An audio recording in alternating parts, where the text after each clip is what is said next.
Tim Graham and Friends, brought to you by CTBK, CPAs and Business Consultants, is back for another episode. I'm here with Matthew Fairburn of The Athletic, and Jonah Bronstein has been MIA.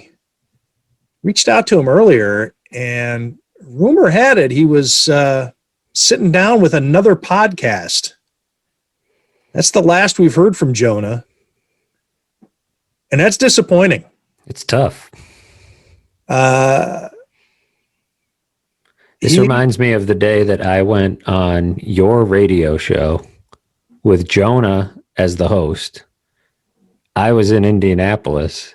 So were you, but I didn't know where you were. Jonah couldn't get in touch with you. And so Jonah, I was a guest on your radio show with Jonah as the host. And a lot of the conversation was centered around where you were, and I didn't know. So I vaguely remember that, which might have been that might be a good clue as to where I was at the time, is that I vaguely remember it. I might have been napping.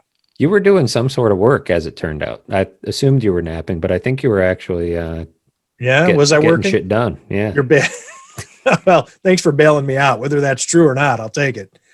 Yeah, I'm sure Jonah's busy with UB stuff and hasn't been able to make it so far this evening. But if he happens to jump in, we'll plug him right into the show, which is a jam-packed one. We have three guests.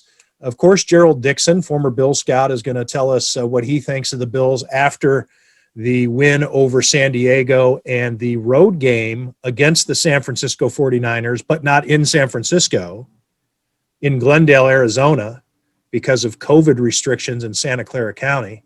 I know that was convoluted, but anyway, Gerald Dixon's going to tell us all about that, or what he thinks. We're going to talk to Joel Staniszewski to get his thoughts on the Bills from a betting standpoint. And Joel spun his wheels a little bit last week, broke even, but still up big on the year. And he's going to tell us not only his thoughts on Bills 49ers, but he has 3 bonus picks for us. Or so I hear. And we're going to hear all about that when he comes on with us. And William Dettloff, the editor-in-chief of Ringside Seat.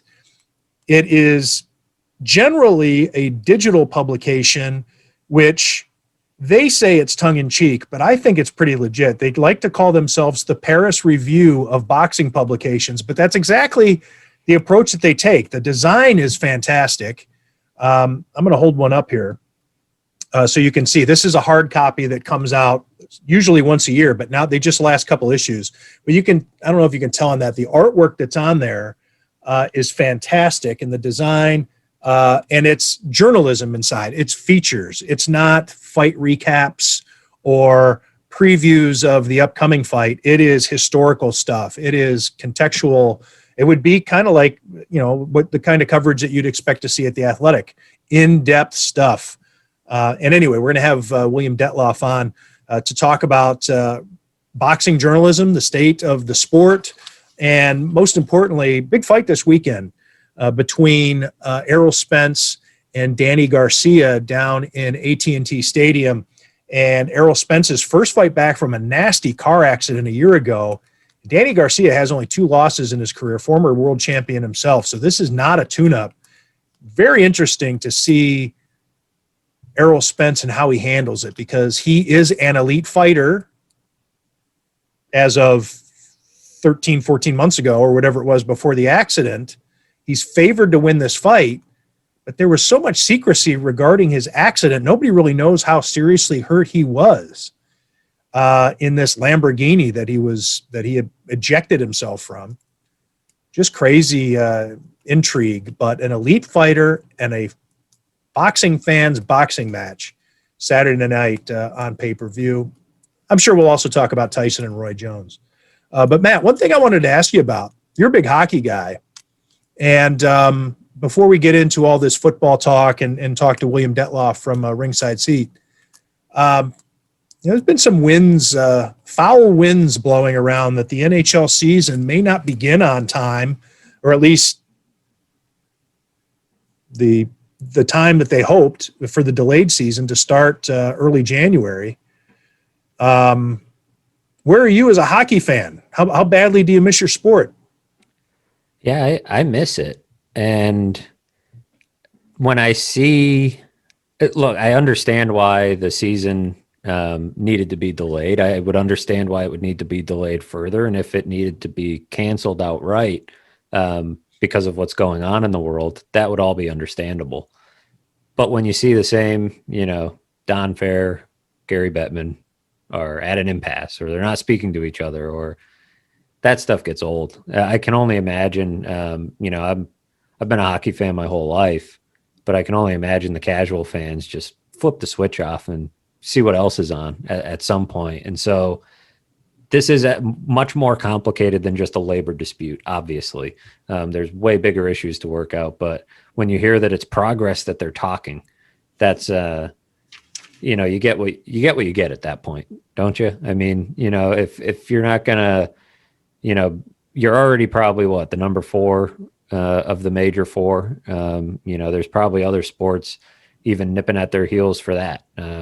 Golf is probably surging close to that. So I think there are subsets or subsects within the NFL that would be more popular than the NHL. Like if you were to pull out the NFL draft season and all the work that goes into mock drafts and scouting and the shows and all that stuff is a bigger sport than the NHL in terms of audience and interest and et cetera, et cetera. Yeah. The XFL was getting better numbers at times, wasn't it? I mean, and that was happening. The Pro Bowl gets better numbers than the Stanley Cup. So it's, but that's okay. Like hockey's its niche thing and that's fine. But I feel like stuff like this just gets under the skin of the people who care, the people who matter or should matter to the league. And like I said, there's a million reasons why the season should be delayed or maybe not happen. But, a labor dispute probably shouldn't be one of them. Now, all that being said, the players need to kind of stand their ground. The talk was that the bubble wasn't as luxurious as, a lot of people made it out to be, right? It was like going to be this amazing deal. And certainly it looked like a good time for basketball players down in Orlando. It looked like one of the NHL bubbles was in Edmonton, just to remind everyone. And that one was apparently in Toronto. not great. Yeah. That one was, there was some players that came out anonymously and didn't have kind things to say about these bubbles. So, I understand they need to stand up for, and get what's due to them. But I think there should be legitimate concern that something could be a little bit amiss. We're in this weird in between right now as a population on Earth, that there is a vaccine, but we're not all going to get it for a while. And we might be staring, right in the face of the worst stretch of this virus, which makes it really complicated for these sports leagues because most of them have just said, yeah, we're just going to play. We're just going to do it. And so once you've kind of committed to that, you have to figure out a way to do it, and you have to figure out a way to do it safely. And the safety part really doesn't seem to come first for a lot of these leagues. I know everybody wants to pat the NFL on the back. Certainly all the guys that, take the, feet out of the hand of the league aren't going to say how, it's what a great job the NFL's done. No games canceled. Like, it just speaks to their ignorance at this point, but it's neither here nor there. Yeah, I just wonder how much the NHL is using this global crisis, the pandemic, as leverage, as a way, and it gets mind-numbing to listen to, even if you're a hockey fan who really cares about the sport and when it's going to restart. Phrases like memorandum of understanding and salary rollbacks and all the different vernacular that is used on a collective bargaining agreement, in particular this one. It just, you don't have the patience for it. You don't have the time for it. You feel like you have to go get your MBA to understand what's going on.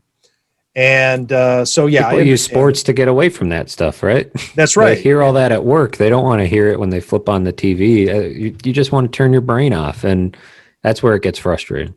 And Gary Bettman using some veiled threats at a symposium that he spoke at Wednesday to talk about the players. Hey, look, they're going to owe us a lot of money, pay us back with all these, what they're owed and the partnership, and how expensive it is for owners to open up the doors. And that's the case, especially in Buffalo. They have owners that are losing money on their hockey teams, and they want to get their players back on the ice. But yeah, I think that I've generally been pro labor in all these situations, and I think the players really need to take care of themselves here. But I think maybe the NHL views this as a way to play hardball because we're not going to be playing anytime soon anyway. And the COVID numbers are rising, which adds another layer of mystery to when they're going to be able to get back on the ice. And so we might as well hammer out some different deal, even though we have this memorandum of understanding, because we're not going to be playing first week of January anyway. Maybe we're not playing this year at all. And it's because of the pandemic, not because of the lockout. I don't know. It's terrible time to be a hockey fan. That's for sure. You've had a somewhat legitimate feeling NBA conclusion.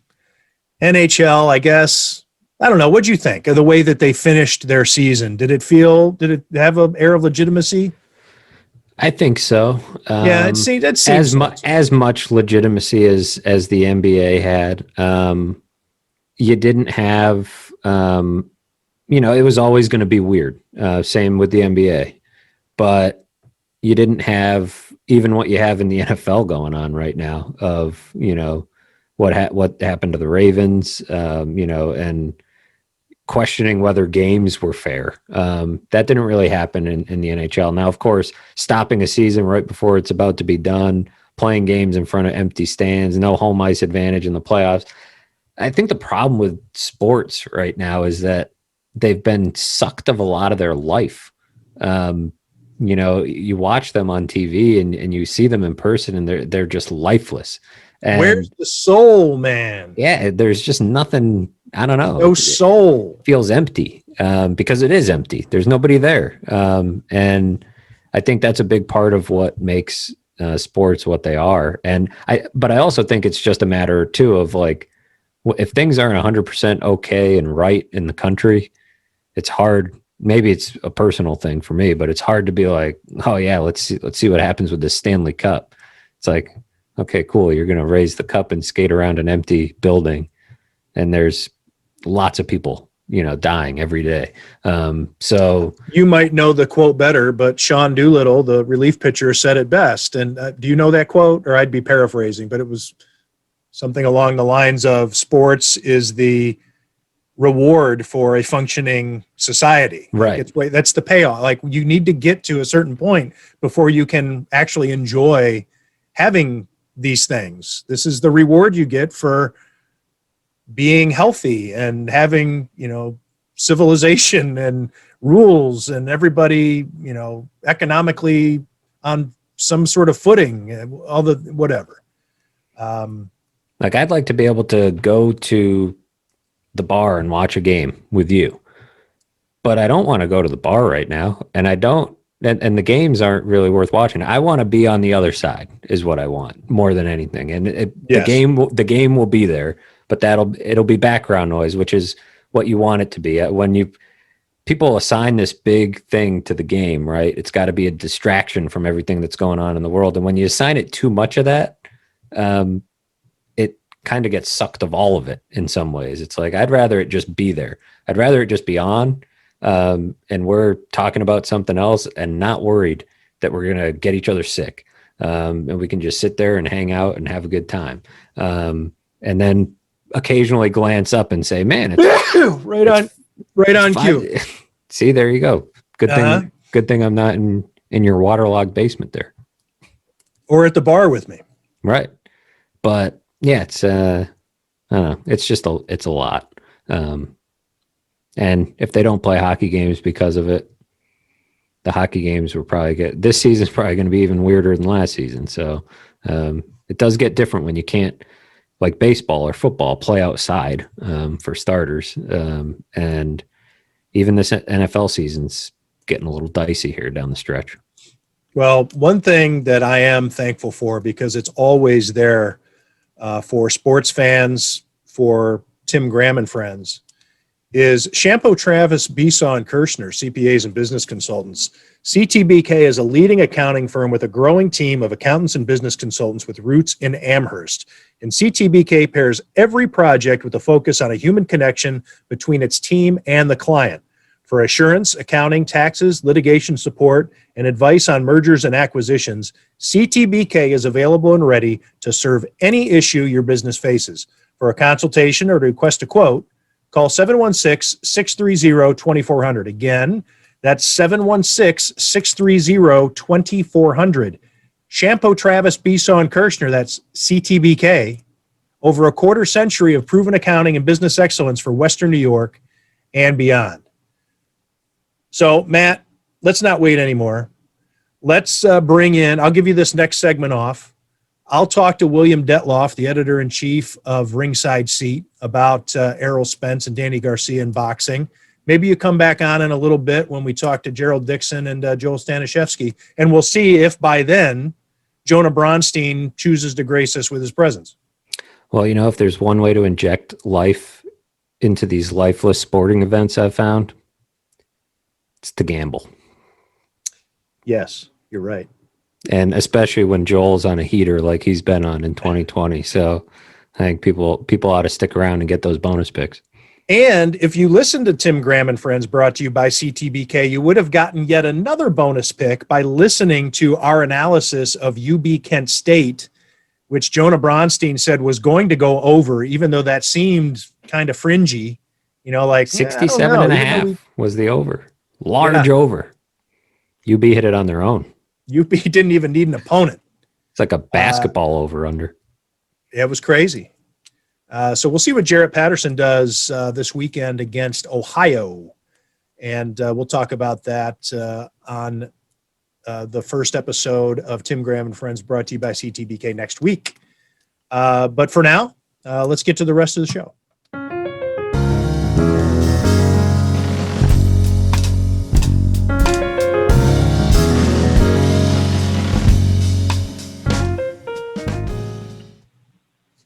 And now on Tim Graham and Friends, brought to you by CTBK. It is an old friend of mine, an old writing friend. We used to pen boxing stories for The Ring and KO Magazine around the same time back in the 90s and into the 2000s. And we've both moved on to different ventures. And I'm excited to have William Dettloff, the editor-in-chief of Ringside Seat. And William is coming to us by phone, but he can't see that I'm actually holding up my copy of the 2019 review for everybody to see. That's because right. I think it's important for people to see Ringside Seat. And it is an e-publication mostly, but the review is a hard copy. The artwork that they use, I hate to start with the artwork. We're a couple of writers, William, but right. The wow factor with Ringside Seat is something I've always been impressed by. When you started this publication, what was your? You know what? I'm jumping into it. Can't we at least have some pleasantries? William, how are you doing? I'm going right. I'm jumping right into business. Oh, that's cool. I like it. You can keep going all day. That's cool. You can keep talking about Ringside Seat. That's great. I'm doing very well, and I hope you're doing as well also. Yeah, it's I miss boxing. When I left the Buffalo News for the first time in 2007 to cover the NFL, I had been the president of the Boxing Writers Association and had written a ton of boxing, but the NFL is such a beast that I couldn't do both, and I really drifted away from boxing. But I do. Boxing is the foundation of my entire career, and the journalism that can be found in boxing is so rewarding. So I've been looking forward to have you on to talk about the craft and your publication. So when you decided to start Ringside Seat, what was your philosophy? Well, I should say that it wasn't my idea. I didn't come up with it. The founder is a guy named Michael Cronenberg, who was also the designer. Excuse me. So if we're going to praise the design, as well we should praise Michael Cronenberg because his design is just great. And you did mention that it's an e-magazine, and that's true. But the last 2 issues, we've done print versions, which have gone over very well. And as you mentioned, the annuals are also print. But again, we've done 2 print versions, the last 2 issues, and they've sold very well. And if they continue to sell well, we'll continue to do more print versions. But the primary version is digital. But whether it's print or digital, man, the design is spectacular. It just looks so good. And that's all credit to, again, Michael Cronenberg, who also, again, is the founder. And he came to me right before the launch of the first issue and asked me to be the editor-in-chief after I had written something for the first issue, and we talked some. And after some initial reluctance, I agreed, if for no other reason than I was at a point where I didn't want to say no to anything ever, or at least for a while. So I had never been editor-in-chief before, of course. When we worked together, the editors were Steve Farhood and dominantly Nigel Collins, right? Yes, So, and some Eric Raskin. And Eric Raskin was one of the editors over the 2, managing editor. And so I hadn't been an editor-in-chief before, or even a managing editor. I just always written. But again, I decided to say what the hell, and we're going into our 4th year, so it's been really fun. What were your misgivings? I don't consider myself an editor. I consider myself a writer. And there are 2 very different things, right? And 2 different skill sets, I guess. But I just didn't think I could do it. And I still don't think I can. Right? But I keep plugging along anyway. And people seem to be happy with the results so far. And it's like anything. If I get an issue and I see something that I missed that I should have gotten, I'm like, how did I miss that? And that kind of thing. And you can always be better. You can always improve, and the product can always get better too. But man, we have such a great designer and leader in Michael Cronenberg, and the writers we got. You'll remember all these names. They're all the guys from The Ring and KO. For sure. It's Don Stradley. It's Steve Farhood. It's Nigel Collins. It's Eric Raskin. All are regular contributors to the magazine. Again, all veteran guys. Nigel's a Hall of Fame writer. Steve Farhood is a Hall of Fame writer and announcer. Don Stradley is one of the best guys in sport, one of the best writers. And Eric Raskin, of course, was a managing editor at Ring for so long and has written for so many different publications. And we got another group of guys who weren't associated with the Ring. Oh, and Bobby Cassidy from the old Ring and KO days also writes for us quite often. We got such a great cast of writers that they really make my job as editor pretty damn easy. Hall of Fame guys, too. Yeah, absolutely. Yeah, Nigel and Steve are both in the Hall of Fame. The rest of them should be at some point. Well, I meant Hall of Fame people. I didn't mean just like the literal sense of being in the International Boxing Hall of Fame, which is super cool. Right. These are guys that are probably pretty easy to work with. Oh, absolutely. And part of that is, well, they all have a good temperament. They're all good guys. But also because they're such good writers, they're easy to work with because they know what the deal is. They know how to do it. They know what a reader wants. And again, most of them are former editors too. So that makes my job easy too. Nigel was an editor. Farher was an editor. Raskin was an editor. So it makes my job very easy. And they're all good guys, like you said. Yeah, and my apologies for not mentioning Mr. Cronenberg right off the top, because yes, he is. No. But you're 12 issues in, so you've done 11 of them. As the editor-in-chief, yeah. Yeah, editor-in-chief. And then I don't recall the first issue. And has it changed since you came aboard, or has it stayed pretty much the same approach? No, it's exactly the same issue. We kind of joke around that we want to be the Paris Review of boxing magazines, which sounds really pompous, right? But we do pride ourselves on the quality of the writing. If you want to look at it a little simpler or lower the bar a little bit, you could say early Sports Illustrated of boxing magazines, right? Because remember back in like the 70s how great Sports Illustrated was? They had lots of long form stuff, great writers, and those guys really made it clear that you could write boxing as a kind of poetry. Those guys were so great, all those great old Sports Illustrated writers. And so we like to think of ourselves as at least measuring ourselves against the success of those guys in that old magazine, because, Sports Illustrated is not what it used to be. But back in the day, it was great. And so we just try to live up to that reputation and that standard of quality that they had.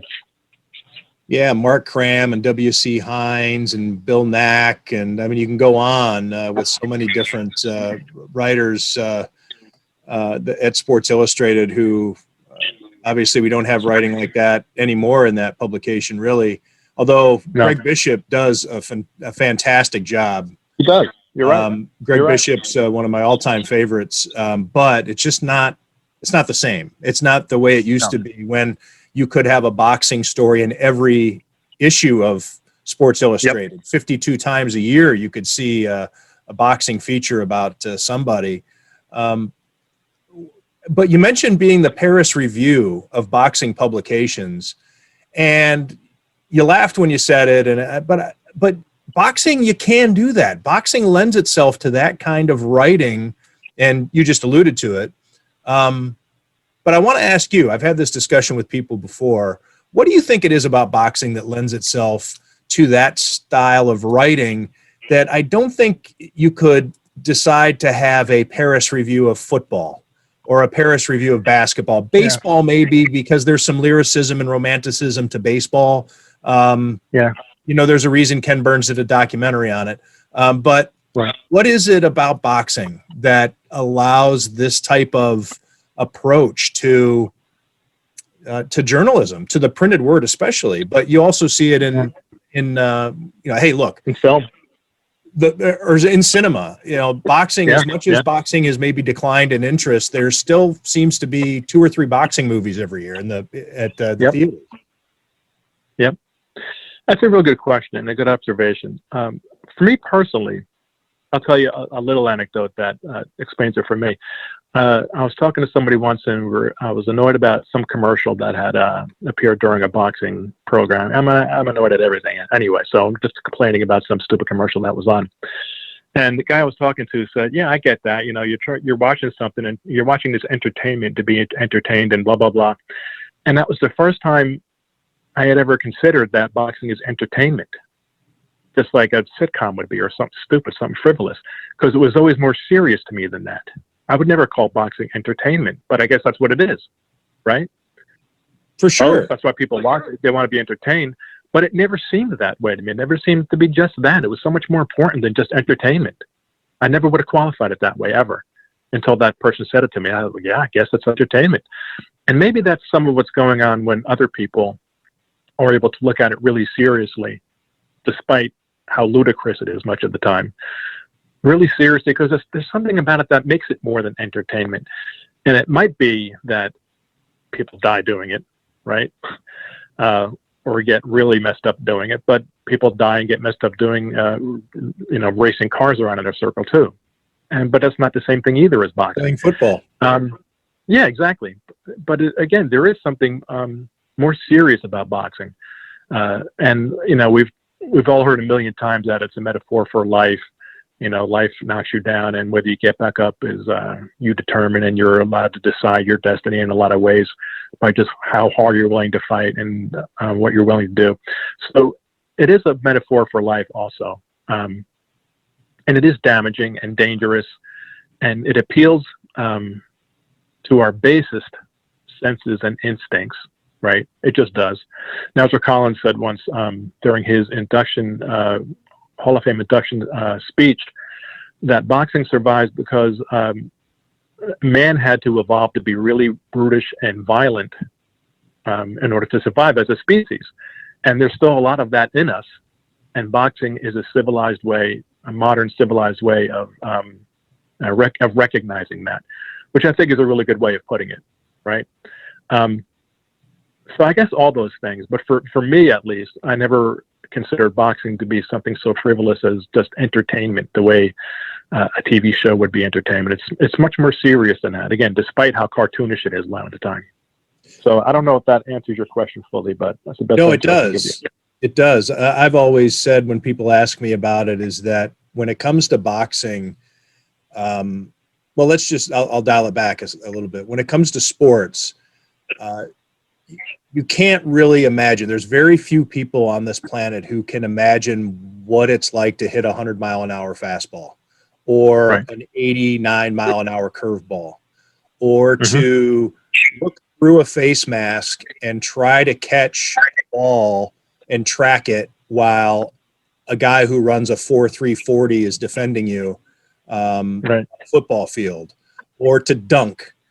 But almost all of us knows what it's like to be punched in the face, and that we Good don't point, like it, and that it's hard, that when you get punched in the face, a good majority of us will tear up and cover up and maybe curl into a fetal position, or some of us fight back or whatever. But we know what it's like. And to watch a guy get punched in the head, whether it was accidental or you're playing with your buddies or you really did get in a fight, you can put yourself in that situation, and very few sports you can do that. Racing true. around a dirt track on the back of a horse, I can't imagine what that's like, but I've been punched in the face.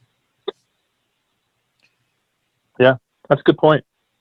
The one thing that, regarding the soap opera aspect of it, or the reality show aspect of it, William, is interesting to me, because that I had somebody mention that to me about football a few years ago, and it really hit home with me regarding, I think maybe it was around the time of the Ray Rice scandal, and people talking about, and we've heard it about boxing. It's one of the main, if you had to rank the storylines of boxing, number one might be, well, boxing's really done it to itself again.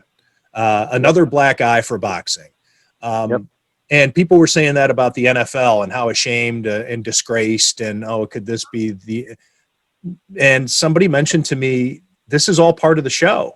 This is all, you're going to tune in next week. And so the show doesn't just exist on Sunday afternoons anymore. It exists 7 days a week, because we're following these lives and these storylines that bleed out of the sport. And, and boxing is kind of, I think boxing wishes it had some of that, Monday through Friday storylines about what's going on in the world. Yeah, that's a good point. I think too about boxing, and we all know it's almost entirely unregulated. And what regulation there is, they're just like criminals, right? Just extorting money from boxers for belts and titles and all that stuff. So the interesting thing I've thought about is if that all went away, right? If the things that drive boxing fans crazy about boxing, like all the belts and all the superfluous weight classes and all the bullshit, if that all went away and it became more like football, right, where the athletes are very limited in terms of what they can say, or they get fined by a league, and everybody has to kind of conform, or they're told to kind of conform to a certain image. I kind of would miss the anarchy of boxing. Oh, for sure. Right? We'll complain about how silly it is, and it is completely silly. But I think I would kind of miss some of that chaos if it became more mainstream and watered down to more corporate, I guess is a good word. No, I don't know. I'm not much of a other sport fan. I don't know if the NFL is considered like corporate, but looking from a boxing perspective, it looks like it to me. Yeah, it looks like it all. It's in guys in suits making decisions about everything, and everybody's got to stay in line. So, and believe me, guys in suits make all the decisions in boxing too, and they have all the money, but it's just a mess.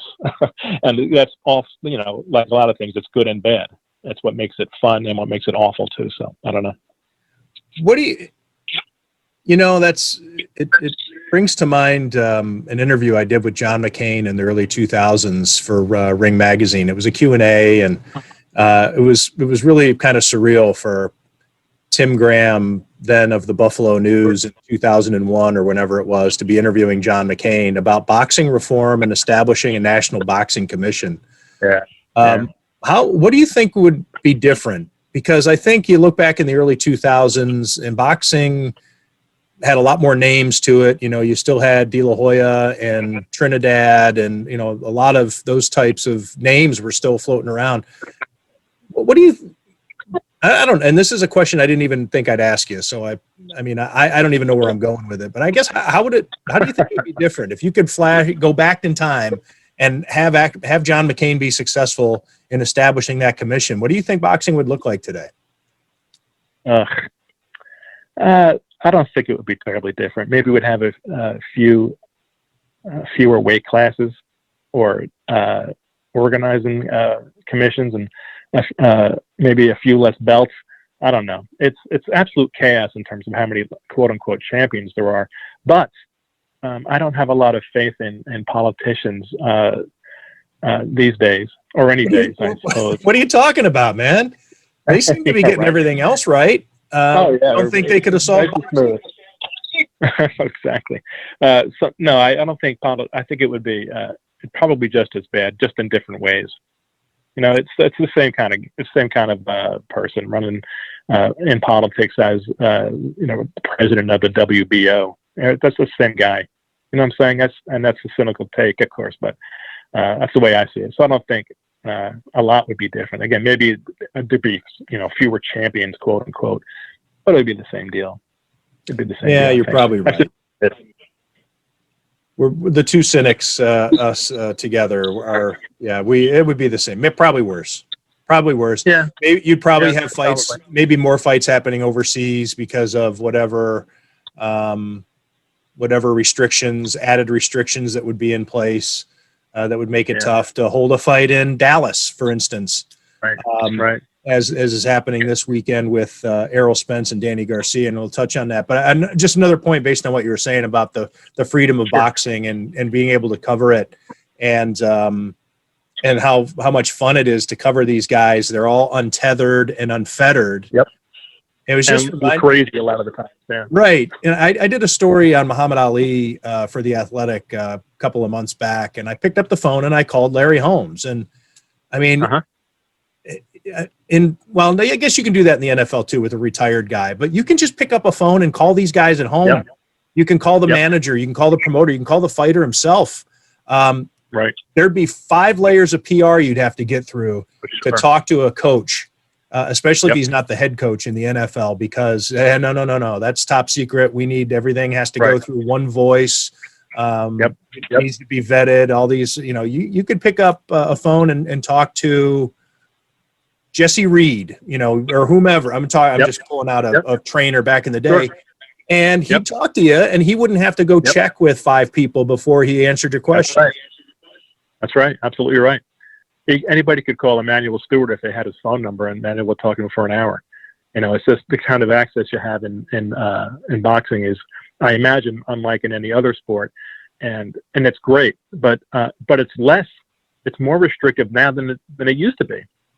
Remember, like we talked about those old Sports Illustrated articles. In those days, the editor of Sports Illustrated would say to Mark Cram, Ali's training for a fight up in Deer Lake. Go hang out there for a week and send us your stories. Right? And he would just live there at the camp and be there every day. That doesn't happen now at all. With 15 other guys just like him, like George Plimpton or whoever. Exactly right. You know, and they'd all be there. Exactly. So it's more restrictive today. That stuff never happens. But like you said, I can call just about any fighter, or at this point reach out to someone who knows them on Facebook or Twitter or any various social media platforms and get somebody. It's that easy.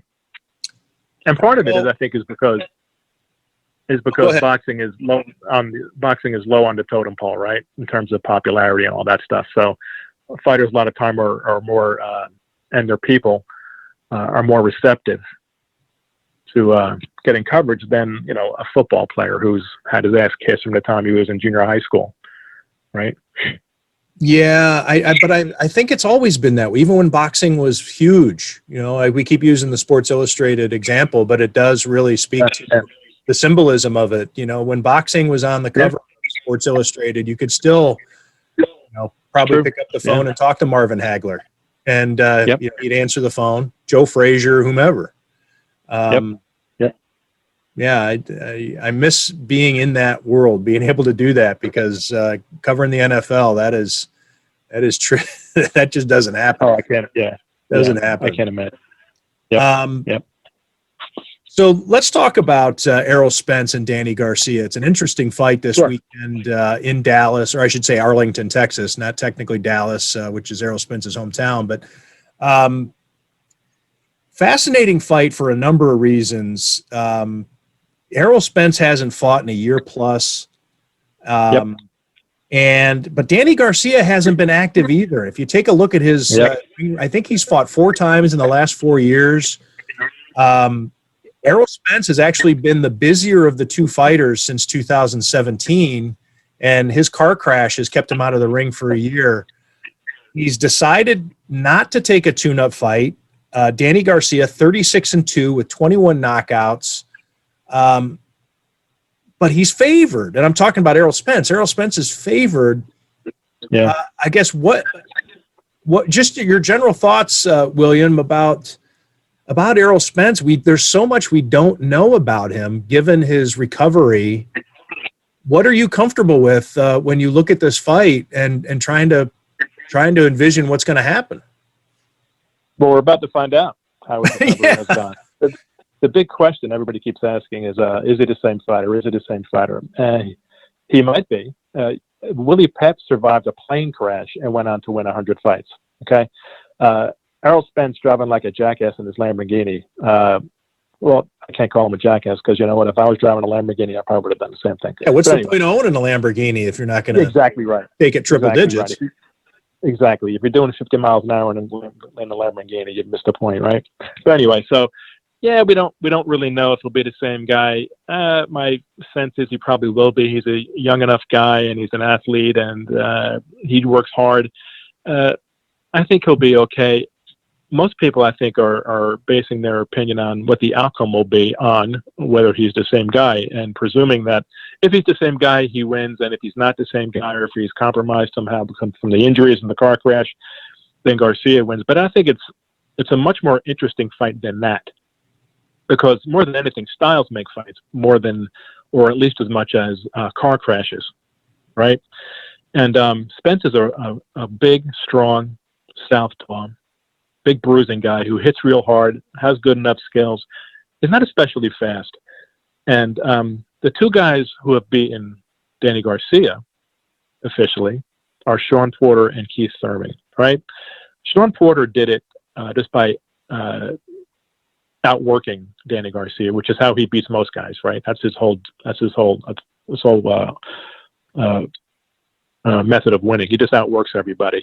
And Keith Thurman did it by being really fast and athletic, and Garcia is slow. He just couldn't keep up with Thurman, who would get in and throw a combination and get out before Garcia would punch. So for me, it's an interesting style matchup, because Spence isn't going to outwork Garcia, I think, because he's not that kind of guy, really.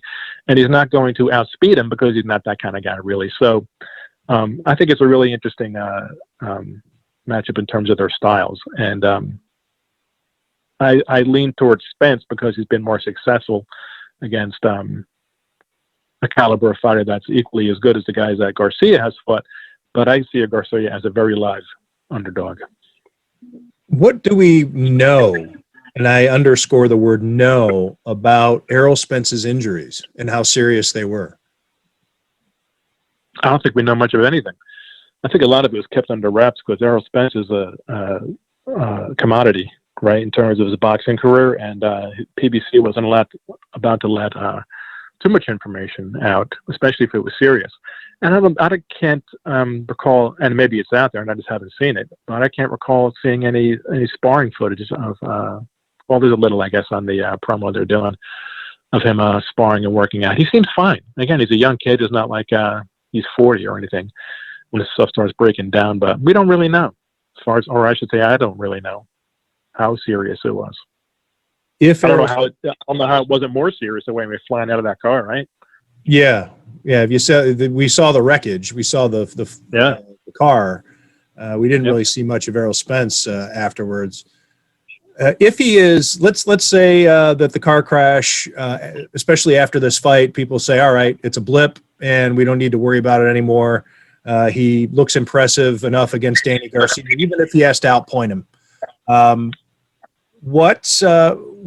Where is Errol Spence in, everybody likes to talk about pound for pound and that type of thing, but just in the grand scheme of boxing, how important is Errol Spence if he's able to be, if he's able to show that he's back? Well, he's important only to the degree that a fight between he and Terrence Crawford can be made. Is the best answer I can give you. We keep talking about, and it's inevitable when you're talking about boxing. We keep looking back to how things used to be, right? Ray Leonard and Thomas Hearns fought each other, the two best welterweights in the world, when they were in their early 20s, right? That's Spence and Terrence Crawford, who is recognized generally as, if not the best welterweight, then the second best right behind Spence, are in their, well past the ages when Hearns and Leonard were, and have not fought. And the way Crawford talks, he's not really interested in it. He doesn't need him. Now that just might be, typical pre-fight bravado, but I think for both of them, for Errol Spence and Terrence Crawford, they're only as important as they are if they can make this fight, especially if Spence looks good against Garcia. As you said, they haven't yet is an indictment on boxing. I stepped on your quote there, William. What is an indictment on boxing? That they haven't fought each other yet is an indictment on boxing. Yeah. And boxing doesn't need any more indictments, right? It's got enough. They're piling up. But another black eye for boxing. Yeah, we ran out of eyes long time ago. Long time ago. We got more eyes than anything else. Boxing's been blind for decades. Exactly right. You came up with the perfect segue to talk about how boxing's always looking in the past, to talk about Mike Tyson and Roy Jones. However, let's stay in the present for a little bit longer. Okay. Because this fight also happened just a few days ago. Daniel Dubois, the heavyweight prospect, who a lot of people were high on, me too. Knocked out by Joe Joyce, who I don't think is Joe Joyce. You take a look at his record, pretty impressive. This is a guy who's undefeated, and he's fought a lot of guys with very. He hasn't taken that road where he got to 12 or 15-0 by fighting guys who are 12 and 20, at least. At least I'll say that for him. But anyway, Daniel Dubois was considered the favorite in this fight. Joe Joyce humbled him. What's to say about Daniel Dubois? Well, he just got shown up. He's a big, strong guy who hits real hard. And sometimes we overrate sluggers. I did a bit in picking him to win this fight. But again, it comes back to styles. If a big slugger runs into somebody he can't hurt, he's going to be in trouble a lot of the time. And and in this case, Dubois couldn't hurt Joyce, who's just like a tank of a guy who's just real slow and looks awkward and looks like he hasn't really learned yet the rudimentary stuff about how to box, but he gets the job done. He's just one of those guys who just looks like he can't do it. And you sit there and watch him and say, this guy's terrible. How's he not lost this yet? And before you know it, 4 rounds go by and he's won. He's just one of those guys. He's just awkward and really hard to hurt. And he just wore Dubois down and hammered his eye closed. Really, it was surprising to me. But he's going to be one of those guys who just fights beyond his ability, I think, for a while. We're in conversation with William Dettloff. He's the editor-in-chief of Ringside Seat and also the author of Ezzard Charles, A Boxing Life. And he's working on another book. We'll touch on that before we wrap up. But William, Tyson and Jones, we had the opportunity to have this discussion last week. We talked it out, and we decided not to talk last week on Tim Graham and Friends, brought to you by CTBK. Because we didn't want to have it be a Tyson Jones preview show. We thought that Errol Spence and Danny Garcia was a much more legitimate reason to have this conversation. But now that Tyson Jones is over and we see that there have been 1.1 million pay-per-view buys, what do you make of this event in retrospect? What I make of it is that we're going to see a hell of a lot more of it in the near future. Tyson's just always been that guy. He's always had it, right? He's charismatic. and he's 54 now, right? And people will still show up to see him fight a guy. You know, people weren't buying this to watch Roy Jones. Roy Jones couldn't sell a ticket 10 years ago, right? Roy Jones had a hard time selling tickets 20 years ago. I was going to say, yeah. Yeah. But people will always show up to watch Mike Tyson. There's a reason Roy Jones had to keep fighting in Biloxi and Pensacola. Exactly right. Exactly right. People will always show up to watch Mike Tyson fight. And I didn't buy it, but I wasn't as disgusted by it as a lot of hardcore boxing fans seem to be, who forget how boxing embarrasses itself on a weekly basis. I don't know how this is anything worse than, you know, having 18 champions in the division, but okay. Or Mayweather, Conor McGregor. Yeah, right. Yeah, boxing will never sink deep enough. There's no place to which boxing won't sink. I'll sink. I'll put it that way. If there's money involved, okay. Tyson fighting an elephant or a bear is not off the table. All right. if it'll make enough money, it'll happen. And so he's going to keep fighting guys, other older guys, presumably, like Shannon Briggs, or just talk about Holyfield and that kind of thing. And people are going to pay to watch it. And you know what? I would pay to watch Tyson Holyfield 3. I just would. And I'd look at it this way. And I didn't pay to watch Tyson Jones, because there's a difference between not being disgusted by it and even being curious about it and buying it. Okay. But if you were out somewhere and you saw Mike Tyson and Evander Holyfield getting to a little fender bender and about to throw fists, would you stop and watch it? Well, wouldn't you stop and watch it if it was William Dettloff and Tim Graham or any two human beings? Exactly. People would have their phones out. Exactly right. Exactly right. And make Tyson? Shit, yeah. People are going to watch that in a heartbeat. So I'm not terribly surprised that it got that many buys, despite the awful commentating and the circus-like atmosphere that surrounded the production. Because it's Mike Tyson, man, and people are going to show up to watch him fight. And if I can say this, and I'm going to get a lot of shit from people for this, Mike Tyson can still fight a little bit. I watched it on YouTube. The Tyson Jones fight is on YouTube, and he does things that I don't see a lot of modern active heavyweights do. He takes a step to the right to get the right angle for the left hook, uses his feet like that. There aren't a lot of guys doing that. Active young heavyweights who just don't have those skills. Tyson still got him. Guy's 54 years old, still got him. Maybe you know the answer. Maybe you know the answer to this, William. Why did this have to be an exhibition? Could these fights, as they move forward, like you say, Shannon Briggs or Evander Holyfield, is it possible that these become considered non-exhibitions, that these could be legitimate fights? I don't know. What's the reason? What's the reason why it has to be an exhibition? Is it just for liability reasons or something? Yeah, I was going to say when it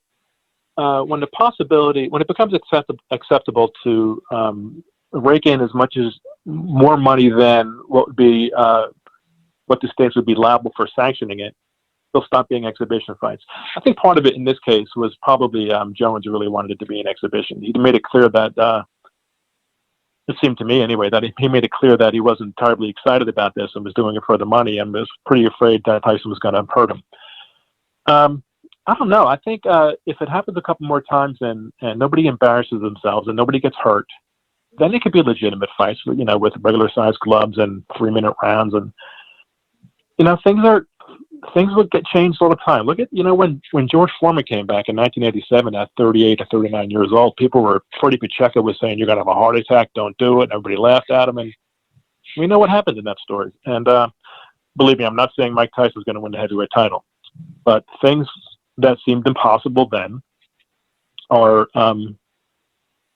common now, right? You got guys fighting into their 40s all the time. Not all the time, but a lot of guys fight well in their upper 30s and in today's game. And so we're going to see stuff like this more. Other sports too. We're seeing Tom Brady playing at a very high level into his mid-40s. Yep. Go back to when Nolan Ryan and George Foreman were considered freaks. Now you're seeing all, major league players going into their 40s. You see hockey players have done it. Now, granted, you're not taking the abuse, especially to your skull. Right. Tom Brady's pretty protected back there, even though he's playing a violent game. But it's it'll be interesting to see how this goes. Like you say, 1.1 million buys is a heavy number. That's a big number. Yeah. Yep. And you could put together Spence and Crawford on a pay-per-view show. They're not going to do that. And consider that.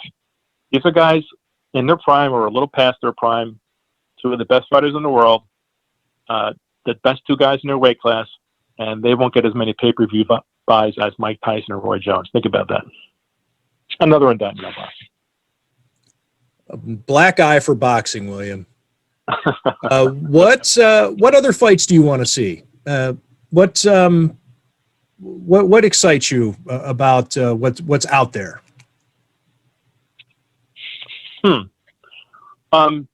Well, I mentioned several times already, of course, Crawford and Spence. Right. Anytime Canelo fights a good guy, and he mostly fights good fighters, I'm excited. The guy is a superb fighter. I like Caleb Plant a lot. That doesn't get a lot of love right now, but he's a really exciting and talented guy. David Benavidez in his division. There are lots of good fighters, and that's kind of the drag of boxing not being as commercially successful as it used to be. Is people think, well, that's because the fighters all suck nowadays. That's not true. There's a lot of good fighters out there who people just don't know about because the exposure isn't there like it used to be, right? You remember how it was in the 70s when world championship fights were on Channel 7 on a Friday night, right? And the whole country. Even in the 90s and early 2000s, you knew 4 or 5 names in every division. But, maybe not in bantamweights or flyweights, but sure. I mean, from Johnny Tapia and Paulie Ayala on up, you knew the guys. Yep. And so there are a lot of good fighters out there now, but they're just not getting the exposure. So people tend to conflate the lack of commercial success with the quality of the product, which isn't necessarily doesn't necessarily correlate. There are lots of good fighters out there who just don't get the exposure that fighters in previous generations did. What about the heavyweight division, though, William? Everybody used to say, just wait for the next Ali. Now it's just wait for the next Tyson. My problem is you can find the next Tyson, maybe. I mean, that as difficult as that is. Let's say that's virtually impossible because we already spent time talking about how special of a personality Mike Tyson is. But you need guys for him to beat. You need names to build off of to get that mystique. Yep. And so you can uncover a really talented heavyweight, but yet there's nobody necessarily to compare him to, so you can climb that ladder. Yeah, the big problem in America, there are lots of good heavyweights, but none of them are in America. So the heavyweight division is in a pretty bad place in the United States because the big guys who are good athletes are going to other sports, right? Where there's big money, and they're not going to get off as much, and they're not going to get their brains scrambled as much. I'd rather be a linebacker in the NFL than a fighter, maybe, right? Seems like a good gig. It's tough to get a free college education off being a boxer also. You can get exactly right. The natural progression of being a 17-year-old who happens to be good in football and having somebody grant you a free education, even if you're not into it, which is a conversation that can be had. Just because you're in a sport doesn't mean you love it. And to be in boxing, you have to love it. You have to love it. All sports, you can fake it for your education, for the money, whatever. But boxing, you have to love it. That's a good point I hadn't considered. You're right. But it's much easier, too. Every high school has a football team, right? If you're 16 and you love boxing, is there a boxing gym in your hometown? Probably not. You probably have to travel a little bit to get it. Yeah, exactly right. Which is a reflection of the sport's popularity. They have been for decades. I mean, they've been closed. I want to say this is a recent trend. They've been closed. Right. And so a lot of guys who, like in the 60s to 70s, who would be boxing are linebackers or power forwards or even guards. They'd be heavyweights, right, in boxing, but they're going to basketball and football and MMA, right? Got to say that too. To go Sure. to MMA, guys who create violence and a lot of fight, but they're not going into boxing gyms. So in America, heavyweight boxing is not a great place. There are some good foreign heavyweights who are getting, a little bit of exposure, but there's no one, and a lot of people like Tyson Fury. Mostly people, in my view, mostly people in Europe. I think he's an interesting guy and talks a good game, but I don't think he's really taking off in America, nor do I think he will. Because his fighting style isn't as aesthetically pleasing as I think a heavyweight style needs to be in America. So yeah, the heavyweight division is pretty good if you're in Europe, and not so great if you're in the United States and you want an American heavyweight to do well. William, before I let you go, let's talk about the book you have written. You've written multiple books, but your most recent published book is Ezzard Charles: A Boxing Life, and Right. you're working on another. Tell me about the process of writing a book compared to writing a feature. I mean, I know it's obviously way different, but the mindset and that's always just seemed very intimidating to me, the idea of writing a book. Yeah, it is, and it's a whole different thing mentally, right? If I'm writing a feature, and you can appreciate this. If I'm writing a feature, how I'm writing is maybe even a little more important than what I'm writing. You know what I'm saying? I'm concentrating on the actual writing. I'm getting facts in there and the stuff that needs to be in there from a journalist point of view, but I'm concentrating more on how I'm writing. In a book, it's all about what you're writing, at least for me. You got to make sure the information, and there's a lot of information if you're doing a biography, right? You got to get shit right. You have to get stuff right when you're writing a biography. And when I wrote the Ezzard Charles book, and when I'm writing the book now, the thing I'm thinking about constantly as I'm researching is how awful it would be to know that somebody picked up this book and was reading and said, and looked at something I wrote and said, that's just wrong. That's not what happened. That to me is the worst possible outcome, to have a book out there where something is just factually wrong. I could take somebody saying, this isn't, it's okay written, it's not changing the landscape or anything in terms of the way it's written, but the facts are all right. That's more important to me in writing a book than in a feature. You want to get the facts right in a feature, of course, but there are far fewer facts that you're going to worry about in a feature than there are in a book. So for me, that's really the hardest thing about writing a book like this, a biography, is I got somebody over my shoulder constantly saying, make sure that's right. Do everything you can to make sure that's right. Because again, the book's going to be around forever, right? And I don't want somebody looking at it and saying, that jackass got that wrong. How do you get that wrong? Yeah, the other thing too hard. is that it's the foundation of maybe somebody else's story that they're going to write about Ezzard Charles, and you don't want to perpetuate something that's incorrect. It's Sure. You want this to be the definitive work on this man's life. Otherwise, you're wasting your time. Absolutely right. Yep. So what are you working on now? I'm working on a biography of Matthew Saad Muhammad, really one of the most beloved and exciting fighters of his era. You remember him, of course. In the 80s was a great era for boxing and American boxing, and boxing and I think on TV. Because of that, he got overlooked. Because there were so many big names in boxing. And yes, if you followed boxing, then you knew exactly what Matthew Saad Muhammad was all about, and you fell in love with him. But if you were a casual fan, you were probably more, it was more Ali or not Ali, but Sugar Ray Leonard, Hagler, and Hearn, those guys. Right. Yeah, you're absolutely right. And the boxing was so full of great boxers, Arguello and Mancini, even at the lighter weights, and Howard Davis and the whole '76 Olympic team coming up. And yeah, there were so many great fights and so many great fighters. So he might have gotten lost in the mix there a bit, but his fights were simply more exciting than anybody else's fights all the time. Every single fight was life and death. And he was a top fighter in the deepest light heavyweight division ever. It was really a great time for light heavyweights and fans of boxing.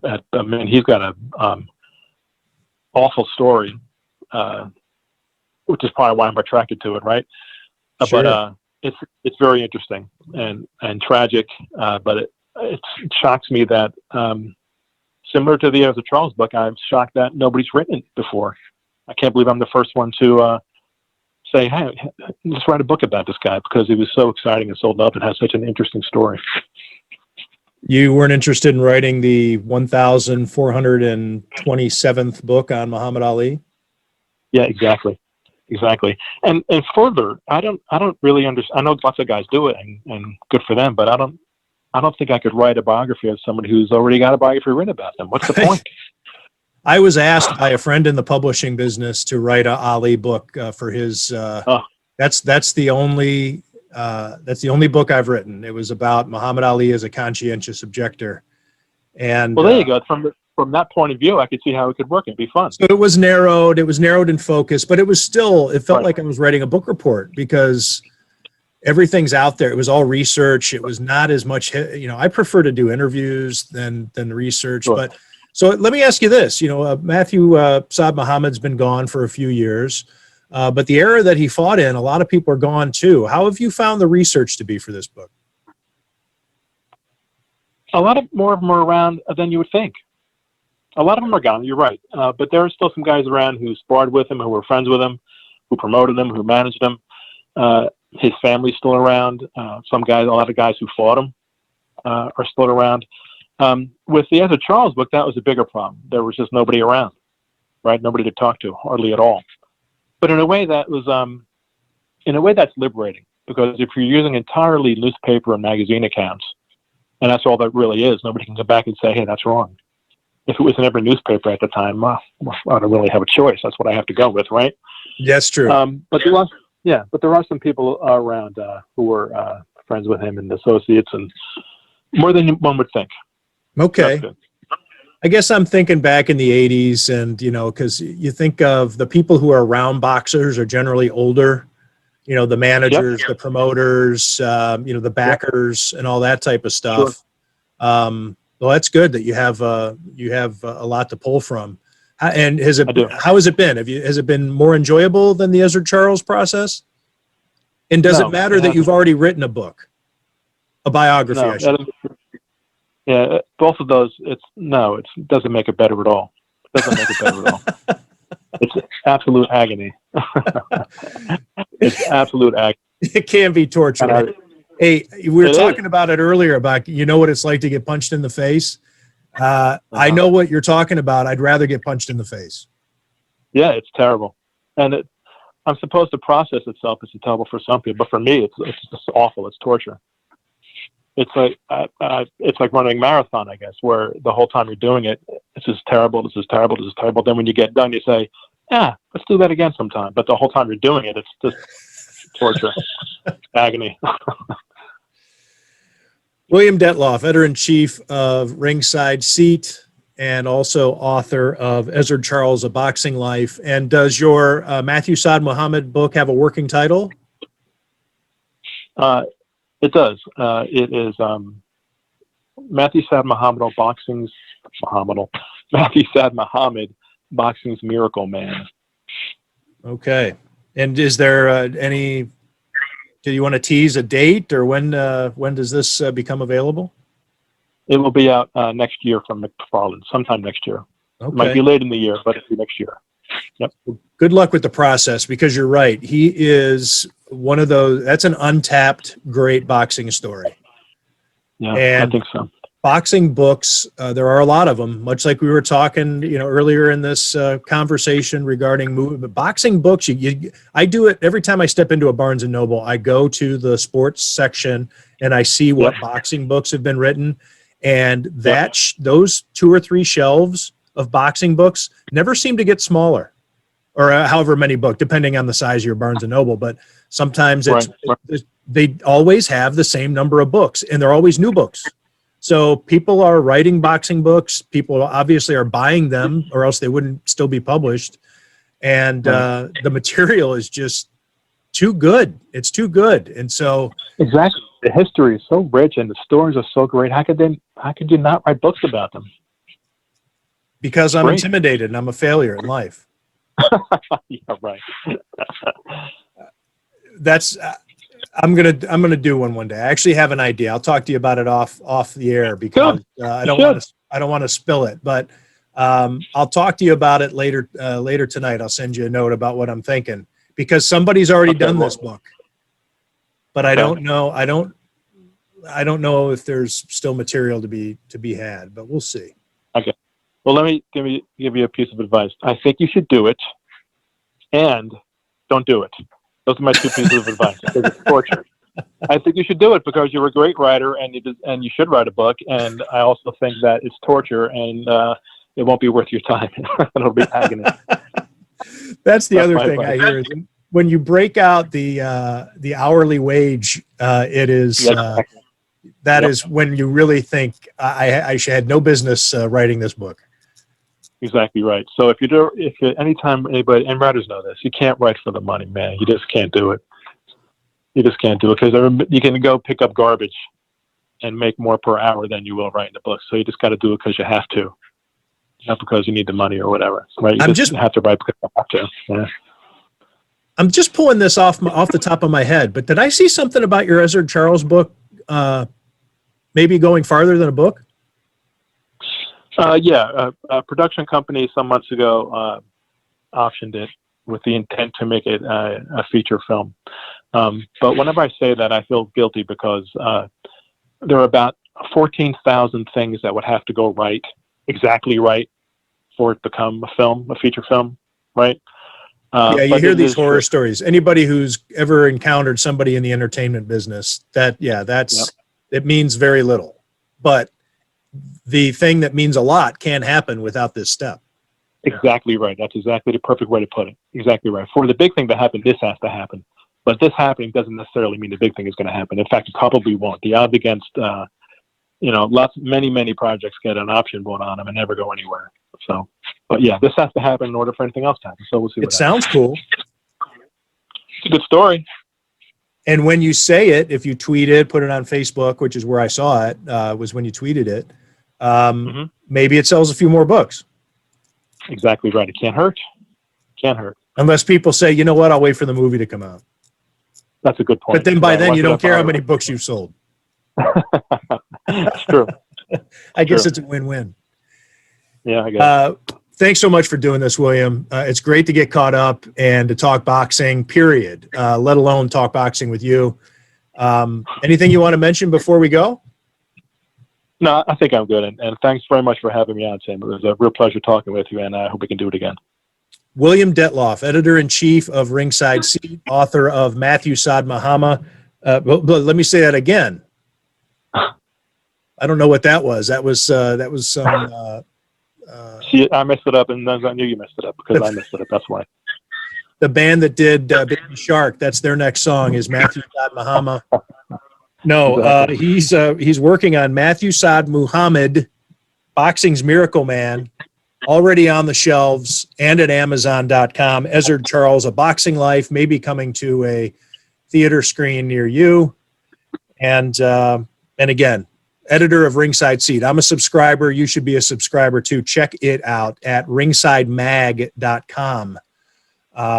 Great. That's ringsideseatmag.com, by the way. I'm sorry, what did I say? That's okay. I think you said ringside.com. It's ringsideseatmag.com. Ringsideseatmag.com. I'm still a subscriber, regardless of what the website is. I'm going to hold up the review copy right now. The artwork is fantastic. The writing is even better. And for any boxing fan or any fan of sports literature, because the writing is great, and it is the Paris Review of Boxing Publications. William Dettloff, the editor-in-chief of Ringside Seat. Thanks so much. Thank you, Tim.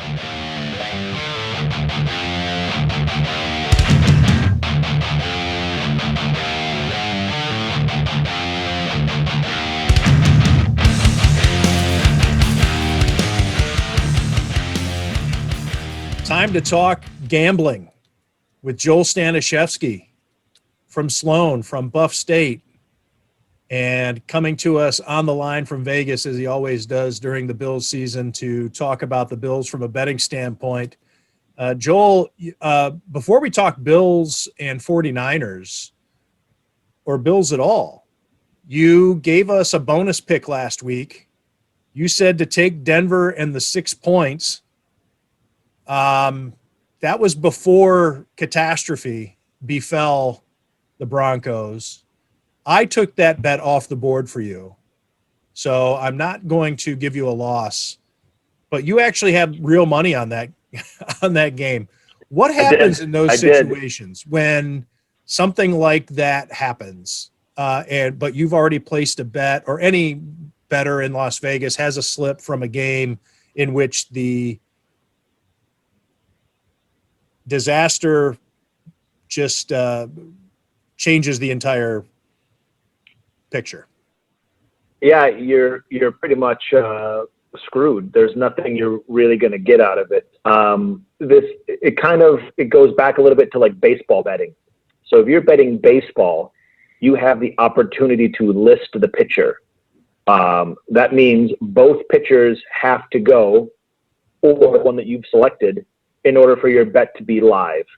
If that pitcher doesn't go, you get your money back. If you bet that money line of a game and the pitcher changes, which changes the line, you get the updated line regardless of what you bet. So if I just bet the Yankees and they were a $2 favorite and then they put in a different pitcher, now they're a $2 dog, I get the $2 dog price now, even if I didn't bet it at that. When you're dealing with, that's pretty much the only sport that you can get a moved line or a bet canceled if a main player, the pitcher, is not going. When you're dealing with the NFL, you get the line that you bet. And sometimes the best of it, you get had you bet the Saints -6 and then the line moves because Denver has no players on the team, then you still get that -6. I liked the +6. And I actually thought Denver could win that game outright. And then, as you mentioned, they have 0 quarterbacks. They have no passing game at all. And the first line that I saw went up to 14 immediately after that. And I don't know where it closed at. They probably even went up from there. And you'll get some sports books, usually like small offshore books or books in like the UK, that will try to get themselves some publicity by refunding bets because of a bad call, because of a boxing match that was clearly one-sided, that the decision goes in the other direction. Even sometimes football games, it's possible that there are some small offshore books or overseas books like Paddy Power that maybe refunded those bets. But your majority of your large bookmakers, especially in Nevada, if you bet the bad side of a number after it moves, that's just bad luck. No money for you. The NFL, especially with COVID being an issue, maybe not in normal times, but could sports books go to a baseball type format where if the quarterback changes, that you have those caveats like you would in baseball? I don't think so. You see so many injuries with the NFL. I mean, even let's go back to the beginning of the season with Tyrod Taylor and his punctured lung. That line moved for that game, and you wouldn't have known until minutes before kickoff that he wasn't playing. So I don't think that's really a possibility. You might get some book, like a small book or some new bookmaker in town or some new casino that's got an independent book. Then they sometimes will run promotions, reduced juice on certain days, no juice on certain bets, that type of stuff. But I think for the most part, your big bookmakers when it comes to NFL and even NBA, you find out 10 minutes before game time that Kawhi Leonard is taking a rest day or LeBron James isn't going to play there's been, I know people had tried to file like lawsuits and stuff about class action lawsuits about how they bought tickets to see LeBron James and he doesn't play because he's having a rest day. And there's not really anything you can do about it. And I know that the NBA is trying to crack down on like rest days and especially when it's like a primetime game. But when it comes to the NFL, it's just, this is a number that you get. And if you get the best of it, good for you. If you get the worst of it, sorry, try again. Did you have an opportunity to get a refund on a different line? I know sometimes when you do the live betting on DraftKings, it'll refund you 75% if your team falls behind early or whatever. You can cash it in, I guess, on a certain... I saw that. I saw that DraftKings, and I think what is it? Barstool Sports now has a book, online book, and you can bet it in Pennsylvania. I think they also have a similar type thing where you can kind of sell your bet back for a percentage, and that's great for them. I mean, the whole point of sports betting is you're hoping that you're going to get, same amount of bets on this side of the spread as you are on this side of the spread, and everyone's laying 10%. So this guy wins, this guy doesn't. You just made your profit for the game. So you're trying to get. That's always the thing. So if you can offer someone to sell their bets back to you at 25%, why wouldn't you do that? Every book should want to do that, up to a certain extent. I mean, you don't want to bet, take a bet on the Denver Broncos money line at plus $2, and then all of a sudden they're a 15-point underdog. You don't really want to buy that one back. But you can do that, especially with in running it, and offer that to sell your bets back and buy it at a percentage, and then you're making free money. If the casinos could guarantee to get a certain hold percentage, of course they'll do it. They want that guaranteed money. Your average sports book on a good year gets 7, 8, 9% percentage hold, and the bigger ones don't even want that much of a percentage hold. They just want pennies on the dollar because they're taking $1 billion in bets on the year. So you're taking $1 billion in bets and you're only making 1 or 2% percentage hold. You're still making tons of money. So that's the point. I mean, and that's why always sports books are the tiny thing usually in the corner of your casino, because your tables and your slot machines are holding, 10, 15, 20% percentage holds.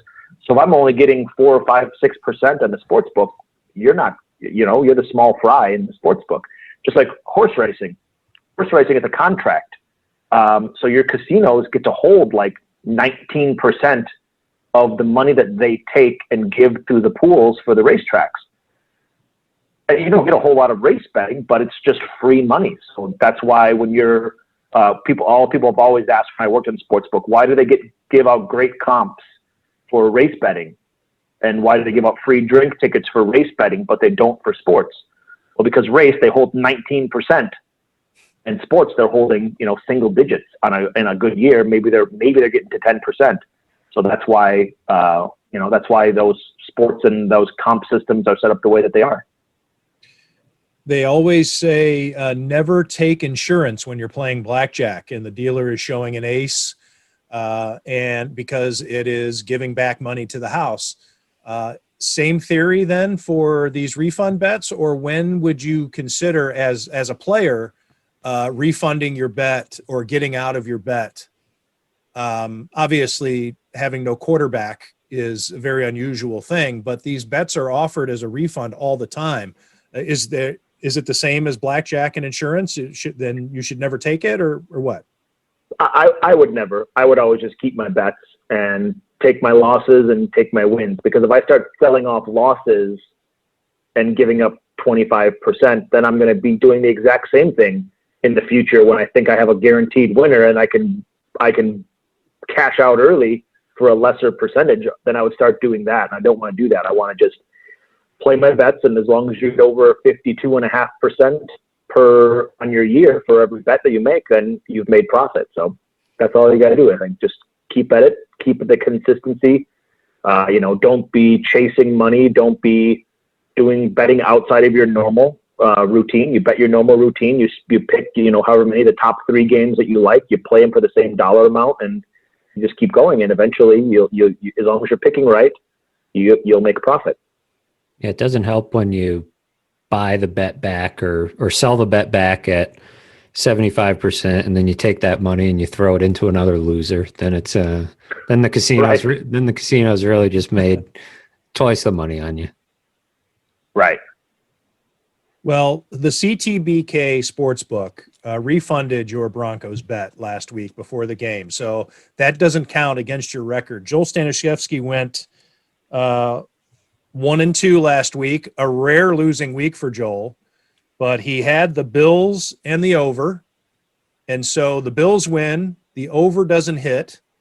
And he also said to take Cleveland and give 7 points to Jacksonville, which didn't pan out. So 1-2 last week.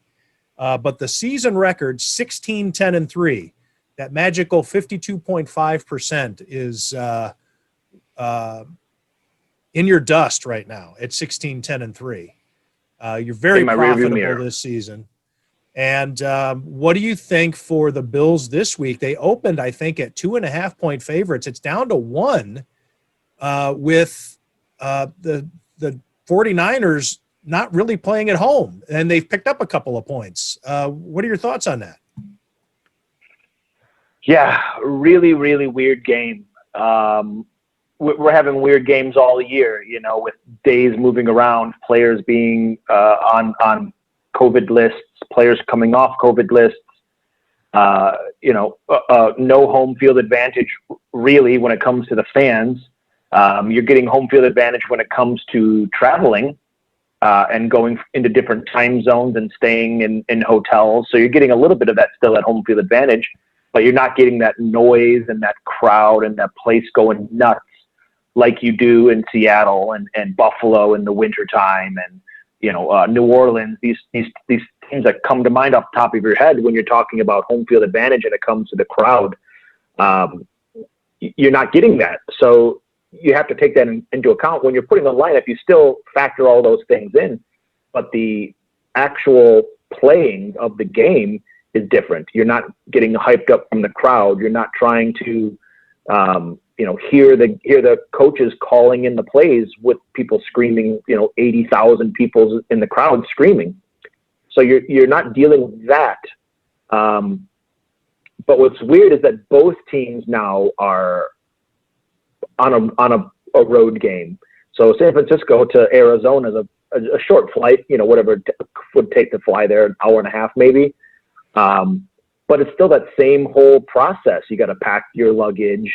You have to, board the plane. You got to put your tray tables up. You got to put your seat back up. You got to buckle in, and you still have that whole process. I mean, flying a plane, even a short flight, an hour-long flight still takes 4 hours. When you check in, you get there, you get your luggage, you get to your gate, you get to your seat, you get buckled in. I don't know what the process is for NFL players, if if they fly out of a different area or they don't have to, go through the jetway like we all do. I don't know what the rules They is for have a private terminal they go into, and there's some charter buses waiting for them. But still, it's a process. Then you got to drive however far to your hotel and go through all the protocols that you have to for COVID with the testing. And now you're away from home and practicing there all week. And Can have a galvanizing effect, though. Yeah, it's definitely different. So you're not in your comfort zone. The Bills are flying less miles. It's going from a 5.5-hour flight to a 4.5-hour flight or whatever it would be, something in that ballpark. So you're saving time in the air, which affects a player. I mean, most people, whether you're a professional athlete or not, after you fly 4 or 5 hours, like you're tired, you're just exhausted, you're jet lagged, whether any of these players have motion sickness. I mean, there's a lot of different factors that you take into account that the average person deals with when you're flying on a plane. So it's the same thing for professional athletes. Just because they're huge, muscular, manly men doesn't mean they don't still get motion sickness or have anxiety about flying. Like, all these things still exist for them. They're still, just human people. So it definitely changes everything, not to mention that it's going into a dome. So you're dealing with no wind, no temperature change. In Vegas, I know it's a big thing here. When the sun is out, it's hot. Even when it's only 50 degrees, 60 degrees outside, it's warm. That sun is warm on your body. The second that sun sets, it's freezing cold. So it's the same kind of thing in San Francisco. It's going to be cold after the sun sets, and they don't have to deal with that at all. So now they're in a dome. There's no wind. There's no weather. There's no, temperature change because the sun just set. So it changes, I think, everything with this game, and it can change everything to this game. And the So game when is you going ask to me be my played picks about- later. The game now is Right. 9:15 kickoff, which is a lot more tolerable for somebody calibrated to the Pacific time zone than the Eastern time zone, like Buffalo. So you're playing at 9 o'clock. Your body thinks it's 9 o'clock, and it's 6 Yeah. o'clock local, and San Francisco should be a little more adaptable to that. Yeah, Or is that a everything- 6:15 now? everything- No, wait a minute. It's in Phoenix now, and that always throws me off. because they don't do Eastern, they don't do time zone change. So when So is it's still- it? So is it 9 o'clock Eastern or is it 8 o'clock Eastern? I think it's still 8 o'clock. It's just 6 o'clock there because they don't fall back like everyone else 8:15. does. They just want to Okay. be difficult. Yeah, I'm glad. I was going to say got that was that going out to of the be system. that was going to be news to me. I was like, man, this deadline's going to be even worse. It's gonna be up till weird like- because it's weird because Arizona doesn't follow daylight savings time. It's actually quick side story. When I worked for a casino company here, we had a property in Laughlin, which is right on the Nevada-Arizona border, and all of the directors lived in Arizona but worked in Nevada. So half of the time of the year, they were always an hour behind from where they live to where they work. So like half of their clocks in their house are on Nevada time and the other half are on Arizona time just to keep up, because you're losing or gaining an hour depending upon which way you're going across the border. It's just crazy. Yeah, that you And and right on the middle of the clearly Hoover messing Dam, us up. Say you are now entering, Arizona, and they'd tell you if it was what time it was or if it was the same Yeah. or different. Okay, so what do you think on this then? We just went through all the reasons why the line is Yeah. crazy and all the things you can think about. What about the Bills and they're getting only a point? Yeah. We've gone through this in the past. When my numbers say something that I don't personally like, I try to find reasons to go against the numbers. The numbers are telling me to play San Francisco plus the 1 point. But I'm trying to find ways to talk myself out of it. I went through the top 5 sites when it comes to power rankings. And when you average them all together, the Bills are 10 spots better in the power rankings when you just rank the team. The Bills are at least 3 to 4 spots closer to them when you talk about the ELO win percentages. They have pretty much the exact same strength of schedule throughout the entire season. What's ELO? Joe? I don't know whatever Nate Silver, whatever that smart guy is who does all those crazy polls and gives you all those percentages and Yes. crazy stuff. Yeah, to be completely honest, I don't even know what ELO stands for. But when I Not read it, Electric and Light Orchestra. I wish it did. That's a good stuff. And it gives you team rankings. It gives you percentage of team win probability. And you take that and you look at line movements, you look at power rankings, you look at strength of schedule, you look at how the teams do recently, how the two teams do against the spread, how the teams do historically against the other team, injuries, who's in, who's out.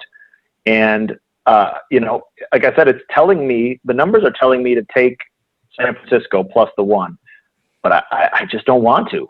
So I'm going to say take San Francisco plus, you can get 1.5. Take the 1.5 plus San Francisco plus 1.5.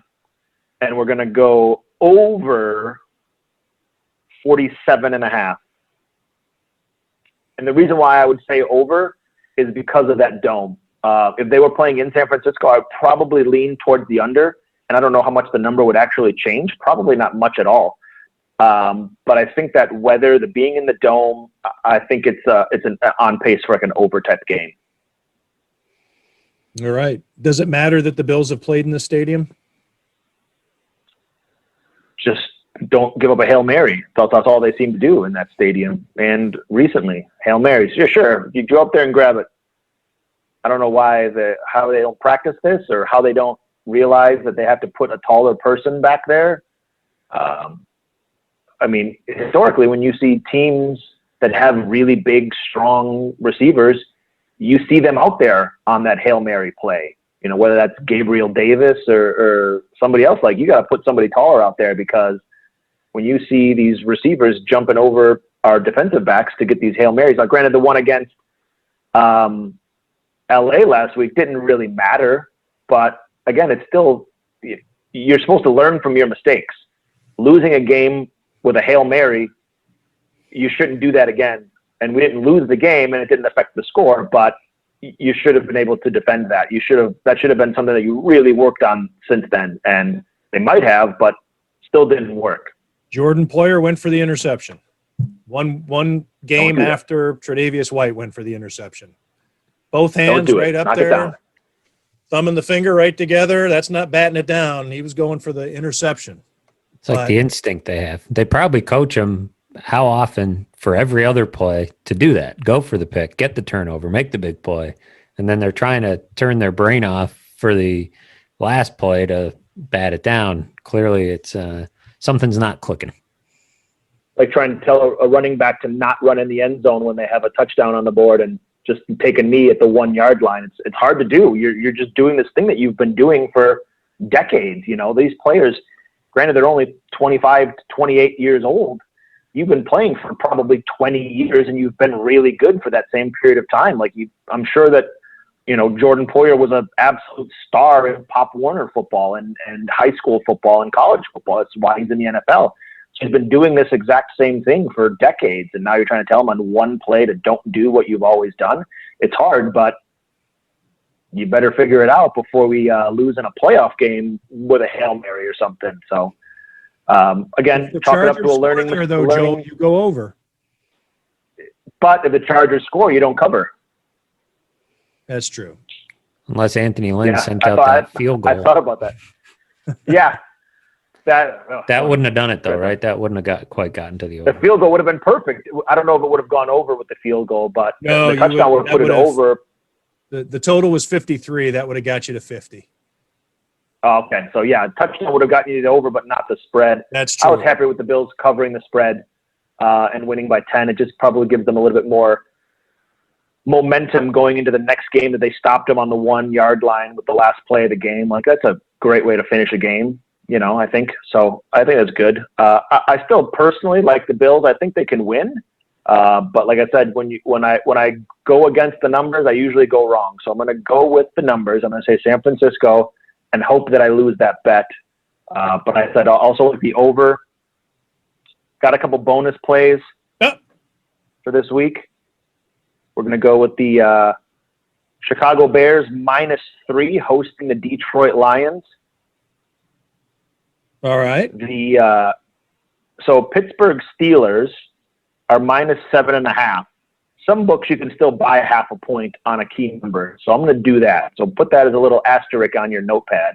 7.5. Pittsburgh Steelers -7.5. But we're going to buy the half point for an extra 10 or 20 cents, whatever Tim Grant and Friends Sportsbook gives me. Mm-hmm. Taking that.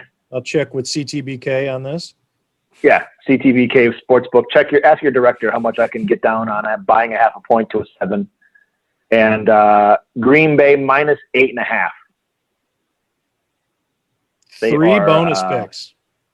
Yeah, Green Bay is hosting Philadelphia, who's just a dumpster fire right now. But I don't want to say anything bad because I did it again. I did it against Jacksonville. I said who we were talking about. Jacksonville's long neck quarterback. What's his name? Mike Glennon. And then he goes out and just has a all-star game on. Cleveland. You know, there's been times where I've told myself, whether it's the Indians, the Cavs, the Browns, stop betting on Cleveland teams. All they do is not cover the spread and piss me off. So make another little note in there, little asterisk. CTBK Sportsbook will not allow me to bet Cleveland ever again. You know, I'm looking at these numbers for Washington and Pittsburgh, and it's I can see. Yeah, you have it at 7.5 at the Westgate, and also at Circa Sports. Yeah, so I guess you can still, but it's a wide spread. So sportsbetting.com has it at 10, and William Hill is at 8. So that number is all over the place. Yeah. So you're getting it Yeah. down to All over 7 the is what you're saying, Joel. I'm buying it down to 7. Yep. Okay. So let me read these off again. Joel Staniszewski on the line from Vegas says, take Pittsburgh and give 7 points against Washington. Take Green Bay, give 8.5 points against Philadelphia. Take the Bears, give 3 points against Detroit. And through gritted teeth, take San Francisco and the 1.5, and also go over the 47.5 versus the Bills in Glendale, Arizona. So that's a full plate, Joel. It seems like the deeper we get into the year, the more you stray from your Bills-centric analysis.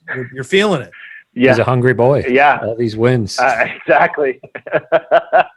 How often have you gone against the Bills this year?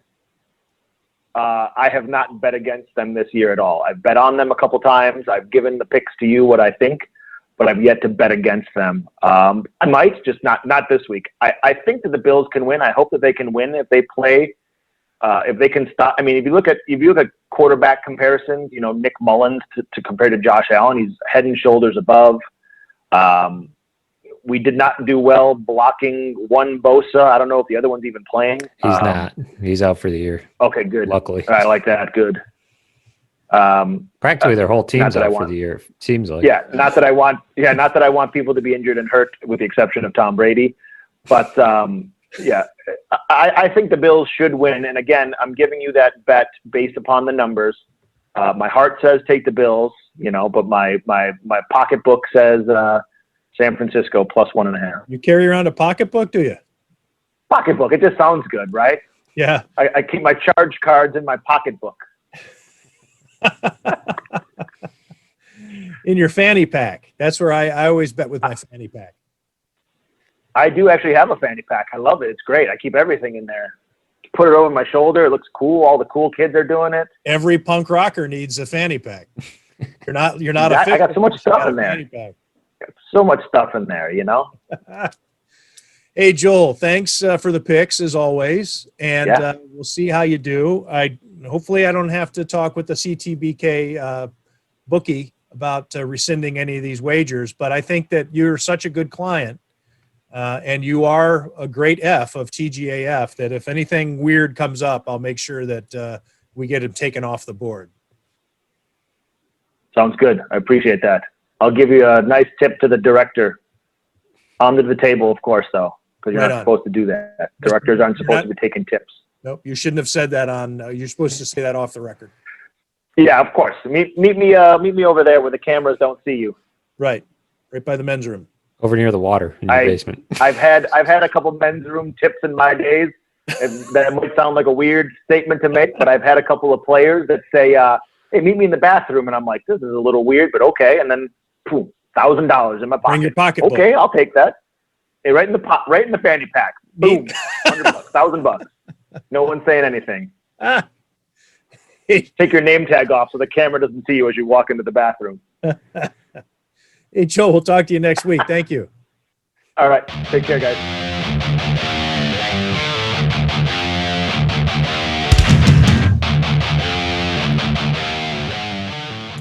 And now we're joined by Gerald Dixon, former Bills scout, and he has been joining Tim Graham and Friends, brought to you by CTBK, for several weeks now, and we can't do a show without him, apparently, because he's that good. So we bring him back for another round, and this is the Week 13 edition of Gerald Dixon talking with us about, well, who knows what we're going to talk about. I think that we were just talking before I hit the record button, and any and all topics seem to be on the table. We should have been recording 20 minutes ago, but then again, we might not have been speaking as freely if we knew we were on the record. Anyway, Gerald, thanks for joining me and Matt. Oh, man, appreciate having me back, fellas. Right, so the Bills coming off a win over the Chargers. The Chargers seem to be falling apart a little bit, and the Bills took advantage. It's what you're supposed to do. and now going up against a 49ers team that has been displaced from its home. The game is going to be held in Glendale, Arizona, which adds all kind of wrinkles, I think, to this game, variables, I think. I don't know. I like to start off every week with you with this question, Gerald. What's your thoughts on the Bills? Just your general take on the state of the team after they moved to 8-3, and then with the 49ers up next. Right, 8-3, great record, right? So I mean, when you look at it, you say you did what you had to do against the Chargers. It wasn't pretty. You want to come out of that game with the W, which you did, but the mistakes, especially by the quarterback, you kind of scratch your head on, because those are the same mistakes that you're seeing over his career. So are those mistakes what he is, or what he's trying to get over?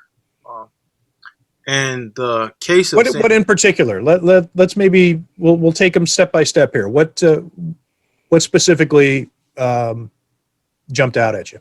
Well, the turnovers, right? So when you look at it, and just the turnovers and the times that you do have those turnovers, like you're up 17, just got a turnover from Tre'Davious, made a great play.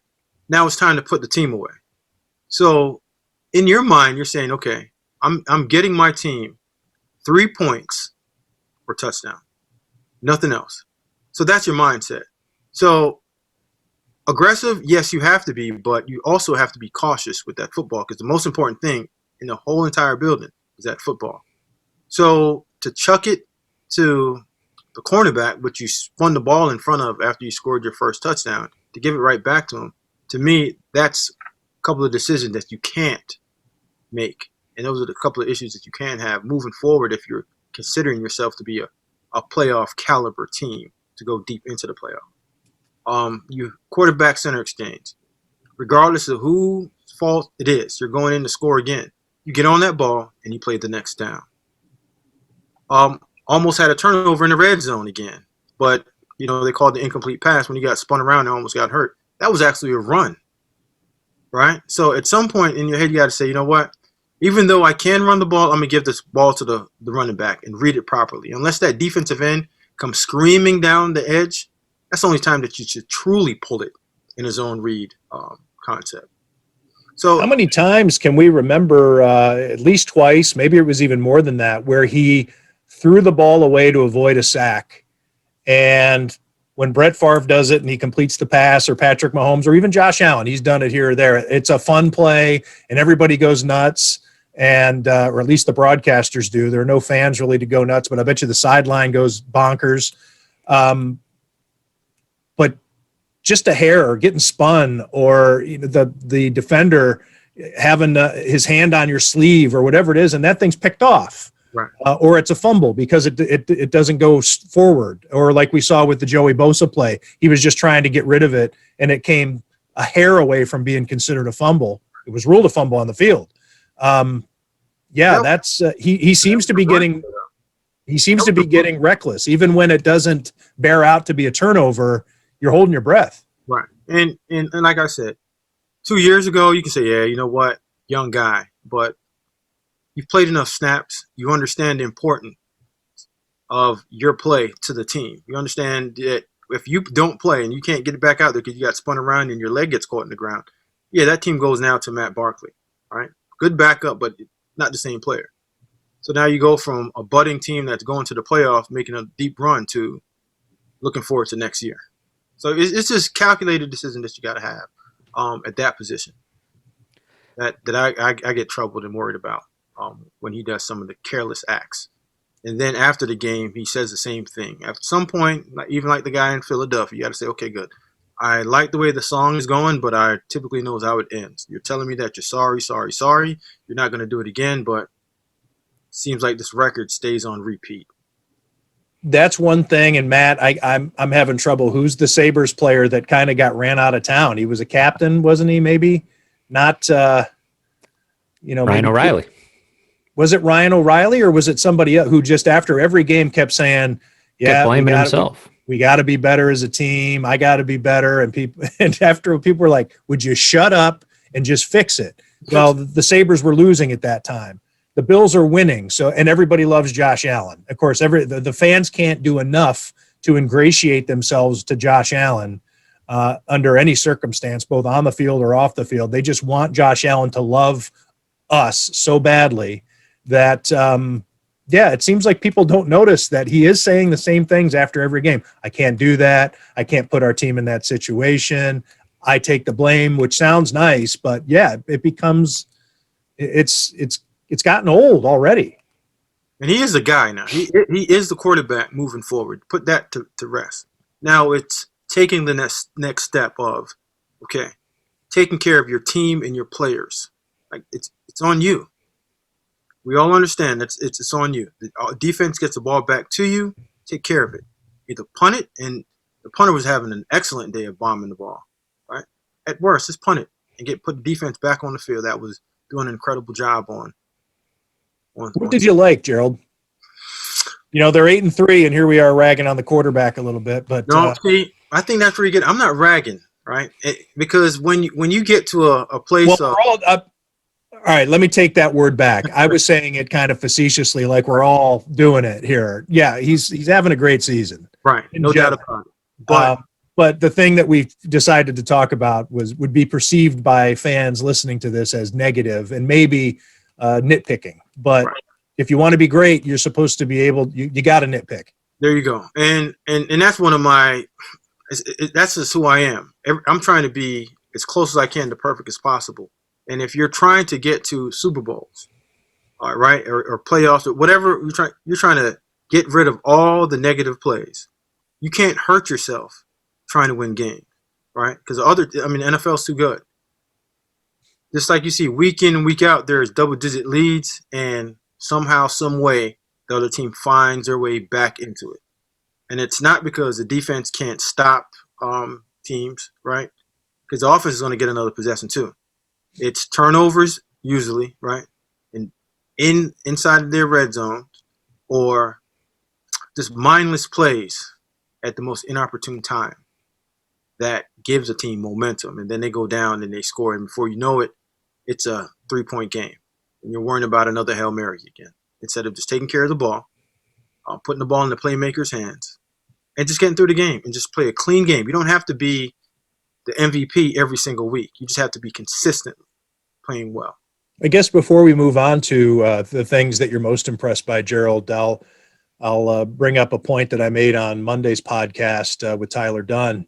And we didn't really get into it too much, but Matt and I have, or at least I've shared this observation with Matt, and I want to see if you've noticed it.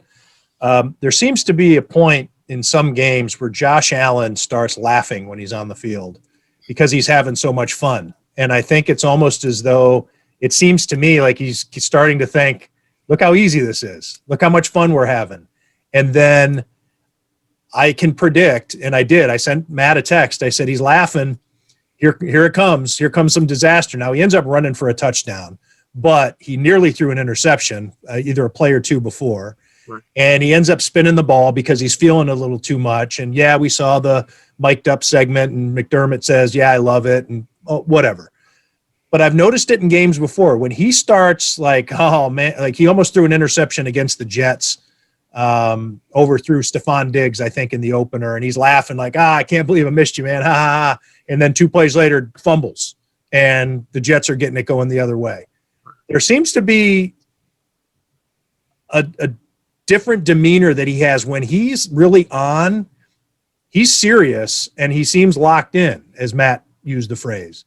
But there are times he gets a little loose when the games seems to be in control where I don't know, he's thinking it's too easy. I don't want to put thoughts into his head, but when I see him laughing like that and being carefree, it seems like there's a mistake right around the corner. Right. Well, most competitors, when you look at it, it's a respect factor, right? You respect the game all the way through until that clock says 00 and the ball's taken out of your hands and the game's over. At no point, I understand the fact of having fun, but some people could perceive that as being disrespectful. And then not being locked in totally in terms of your mental state of mind, right? At some point I get the laughter, having fun, but still there's a task at hand of taking care of the football. And I want to say this is while on the field. This isn't on the sideline, like after a touchdown. This is in the huddle after a play, standing there, and the camera gives the close-up shot of Josh Allen as Dable's calling it. Maybe Dable's cracking a joke in his ear. I don't know. But he's just like laughing. Like he's just laughing with his butt. He's like, yeah, you're now get a load of this next play, Jets, or whatever. I don't know what the mentality is, but he's just laughing. Right. I mean, there's different. You see Aaron Rodgers, he has that smirk, but typically after that smirk, he's going for somebody's throat. So I don't know if those are the same mannerisms. I don't know how many times I've seen Tom Brady laughing while he's in the huddle or on the field. Yeah, he's the Any opposite. of those guys. No. Yeah. He's locked in. That doesn't always work for him either, but it's worked more often than not. Although Brett Favre laughed a lot on the field. Hell, he'd laugh after he got sacked. Like he'd get up and he'd pat the guy in the ass and tell him good job. Thanks for ringing my bell. But, quick question though, Tim. Who's the all-time leader in interception in the NFL history? It's Brett Favre. Yeah, the guy that's giggling. Yeah. So yeah, he's having a grand old time with it. Going to another team. Now he changed a bunch of people's lives because he's one of the greatest quarterbacks of all time. But hey, see the guy that's locked in and the guy that wants to throw jokes. Yeah, all right. I didn't see Peyton chuckling a bunch. What do we think? And he's got a great sense. He's a funny guy. Very. Oh, we found that out after the fact, right? I mean, what do we think? Right. I think this is what's interesting about what happened on Sunday, and it's a Josh Allen thing more than anything. He gets hurt in what looked like a really ugly injury, and everybody was scared out of their minds for a second. And he comes right back in because that's who he is. He's going to come back in. Like, he's not going to be kept off the field. Same thing happened in Vegas. I don't think he missed a single play with an injury that probably could have knocked him out of the game, that shoulder injury that seemed to impact him for a few weeks. So now he has this. Finally, we get the designation today because you can ask him all you want about it. You can ask Sean all you want about it. Josh isn't going to say anything. But finally today, the designation is knee/ankle. Full participant in practice, right? He's not going to be kept off the field. But how much do we think this is going to affect him? Because he's going to play. There's no question about that. He's not going to miss time. Clearly, it's not severe enough that he's going to miss the season. No ligaments appear to have been torn here. But he likes to move around. And when he popped that cleat off, I wonder how much it swelled up because he was running around in the second half. But the fact that he's on the injury report, do we think that's going to be a factor here? Man, listen, Josh is tough as hell. I mean, you're going to have to take him off with his legs completely severed before he gets off the field. That's just the Black Knight and Monty in the Holy Grail. Yeah, he in some point, like your blessings are cursed, right? So his toughness is willing to like bleed out every single play. At some point, you got to say, you know what? This is when I throw the ball away. This is when I'm not going to take this hit, and this is when I'm not going to put this ball in danger. It's enough. We're up by 17. We can punt it and play again. That's not the time. And when he understands that, I think you'll see him take that next step. Does he ever get to that? That's up to him. It's interesting. It's like he's so tough that it could be a problem. That's a curse. Maybe he'd be better off. I don't know what he's dealing with. He's probably not telling anybody what he's dealing with. But for all we know, he could be better off giving it a week, but he never would. And so I'm curious to see how it'll impact him on Monday night. He's a guy that likes to move around. And I bet you the Bills never would either because him limited is still so much better than Matt Barkley at 100%. Right. Sure. So even to give him an extra week off, they're probably thinking you're just going to have to heal Monday through Saturday, buddy, or Tuesday till Sunday when you're playing on Monday night. You're just going to have to heal during those days. But come game time, you're out there. Maybe he'll do him some good. He'll, maybe not take off as much, or he'll be a little more mindful of it because he is in some pain and fighting through some stuff. Who knows? Man, fellas, those hits start adding up at some point. You only can take them for so long. Look at Cam, look at Ben, all the guys that stood there and took hits and perceived tough guys. After a while, as you get older, those hits starts adding up. And when you keep going down the season, the little lingering, little knick-knack injuries become more serious. And at some point, being a franchise guy, and when you become that franchise guy, you have to take care of yourself and that football, because without you, the franchise is not going anywhere. So, I mean, look what happened to Carson Wentz after he tore his ACL. He's gone downhill. RG3 after he tore his ACL. And this is, just to say that Josh Allen's lucky that didn't happen to him on Sunday, but the way he's playing and the way he takes hits, the awkward nature in which he takes hits, is inviting disaster in some ways. And he's done a good job of avoiding it. But to your point, you can only do that for so long. You can only take so many hits. And eventually you've got to be a guy, right, that can not rely on that, not use it as a crutch so much to be running around and, just make the play that's in front of you, because take more of these hits, you won't be quite as explosive as you were.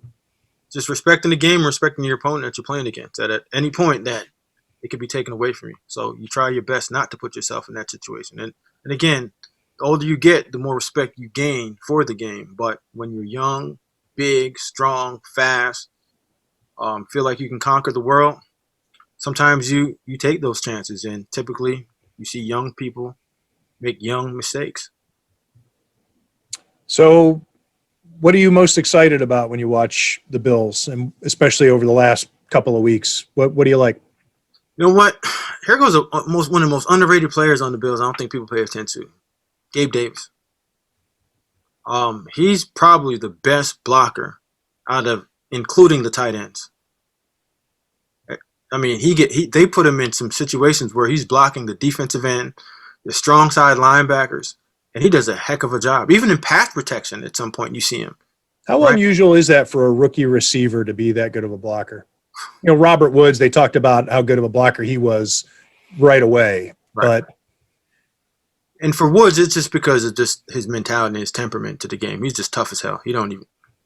No matter how big you are, whatever, Rob's gonna mix it up with you. And I see some of that in Gabe. And then when you give him an opportunity to go up for the ball, you see him big boy some guys. I really like him. To see him play every Sunday, I like to see more of him.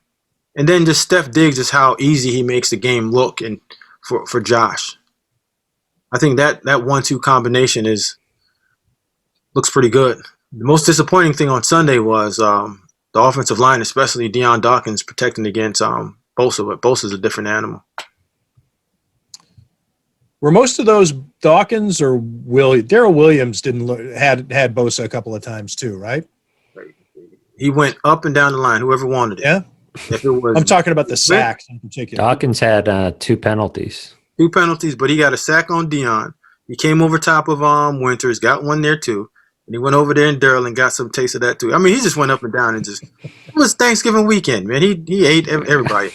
I feel like he almost had it's like if Deion Dawkins is good enough where he's only getting embarrassed by like the Joey Bosas, he's still worth the contract because that's fine. No doubt because like Joey Bosa is just now he's handled most everybody else. So I was thinking about that this week because I was like, man, that really wasn't a good game from Deion. But I'm like, it's really hard for me to crush Deion because if you can handle everybody besides Joey Bosa, you're still pretty damn good. And I'm nitpicking, right? But on defense, I can go the other way too and say there's a couple of opportunities I thought that Tre'Davious should have stepped up and stopped those 3rd and like 7 or 6 plus against Guyton. When you're the number 1 corner and you're going against a 3rd receiver, number 3 receiver on the other team, yeah, that don't happen. I mean, he comes back and gets a pick, but you'd like to see him step up and eliminate that catch from So speaking of defensive back play, one game after Tre'Davious White goes for the interception on DeAndre Hopkins and it doesn't work, Jordan Poyer goes for the interception late in the game after they just almost pulled it off. Yes, they got it was a push off and offensive pass interference, but they completed that ball too. And now Justin Herbert throws one up and Jordan Poyer goes for the interception. Now, I mean, that's it. I mean, he wasn't the only one back there too, right? So to me, that's no, but he was the first one to get it, and him going for the interception kept it up in the air just long enough, and then of course it hits. Who was the second player in? Was it? Oh shoot! I know. Teron Johnson. Yeah, Johnson, and he's the one who like swung at it and batted it up, and it He's lands. just trying to get his hands on the ball. I mean, Again, it was a free. You can say it's a freak play, and I guess it probably too is, but they made it a freak play by their. They could have stopped it right by just handling it differently. think about it like this, right? And think about, again, football. When you get deep into the season as you are right now, it's situational play, right? So it was 4th and 27, Matt. Is that correct? Yeah. Right. So end of the day, it's 4th and 27. I don't care if it's at the end of the game, beginning of the game. You knock that ball down, you get the ball back on 45 where they were at, right? That's just understanding where you're at, not trying to patch. In the first quarter, you bat it down. No, in any quarter you bat it right. down. Yeah, exactly. Unless it's such an easy catch that you're like, I can not only intercept this, but I can return it 50 yards because 50 you have to go 25 yards just to get back to where the line of scrimmage is. And again, you have to think about your team, right? You can't say, you know what, I'm going to pat my stats so I can get into the Pro Bowl, right? At that point, if you're not playing well enough for one interception to get you in the Pro Bowl, you don't deserve it. Plus, it's an AP Pro Bowl this year. You're not going anywhere. You're not eating pineapples anymore. You're staying right here, right? So at the end of the day, you pull that ball down to the ground and spike it. And you give your team the ball. And real good teams, championship teams, they do that. Teams that go into the playoffs and they're one and done, try to pick the ball off because you're being selfish. You don't understand the importance of that play.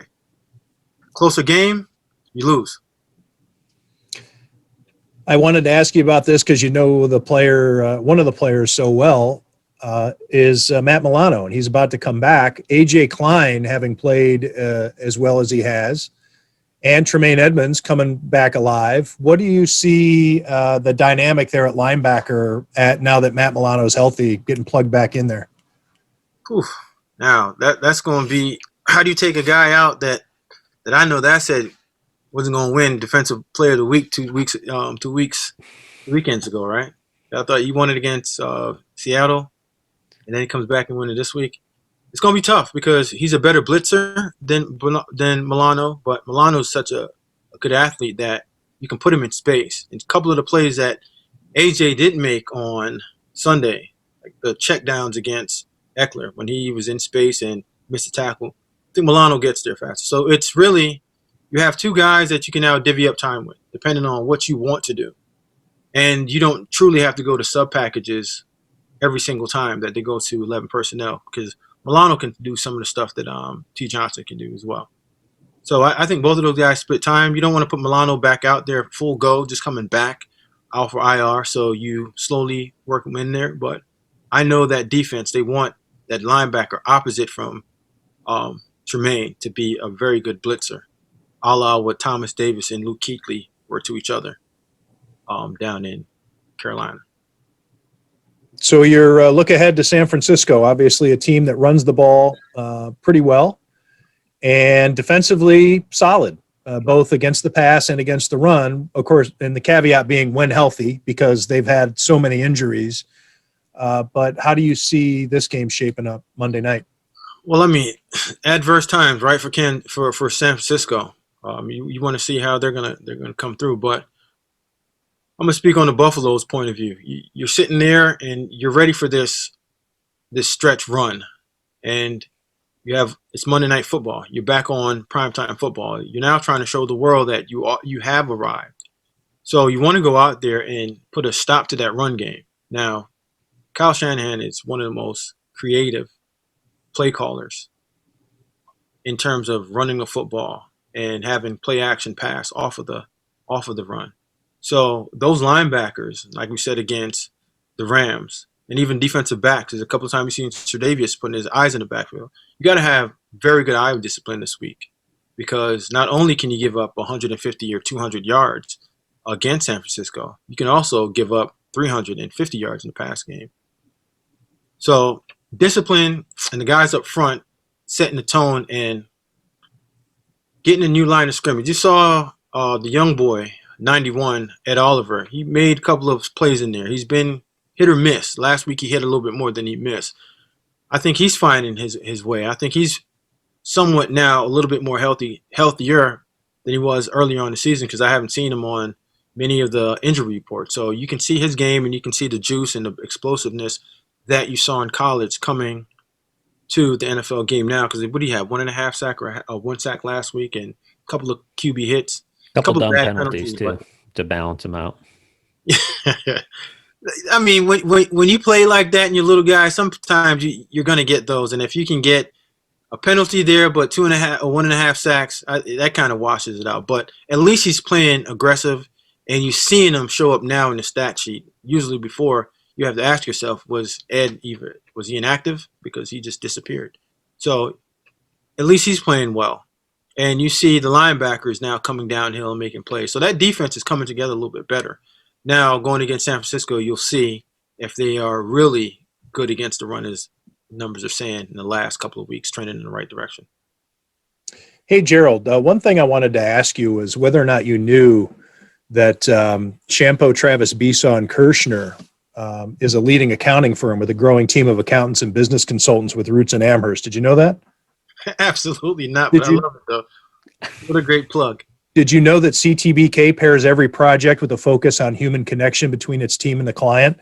No, and that for assurance, accounting, taxes, litigation support, and advice on mergers and acquisitions, you should call CTBK because they're available and ready to solve any issue your business faces.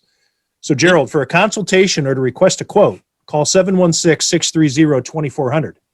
Again, it's 716-630-2400. And again, that's Shampo, Travis, Besaw, and Kirshner. Over a quarter century of proven accounting and business excellence for Western New York and beyond, even for Jamaicans. Now the numbers start going up. As soon as you said Jamaican, my eyes perked up. I like that. Yep. International. Western New York and beyond. Love it. I wanted to make sure I wedged in an extra plug for CTBK. They've been so good to us. All right, back to football. Gotcha. What else do we want to talk about? You know what? I think Monday Night Football is good for everybody, man. This is where the superstars show up. Doubleheader and a Tuesday game. This is like we're watching baseball or the Stanley Cup playoffs. There's a game every night. Yeah, who got pushed to Tuesday? Baltimore? Yes. Yeah. What a mess. Hey, man. Do you think every team's going to play 16 games, Gerald? No. Numbers are saying it's almost like they're hanging on by a thread here, but they're just barely keeping it together. This schedule. And here's the reason why I say no. Right. All right. The NFL is the last league to play, right? Because you had Major League and you had Major League Baseball and you had NBA, right? Both of those leagues made it because they were in a bubble. If you don't want to go into a bubble, this is what you're gonna have to face week in and week out. So fight it all you want, but numbers tell you that get in the bubble, especially in the playoffs, and you have a shot.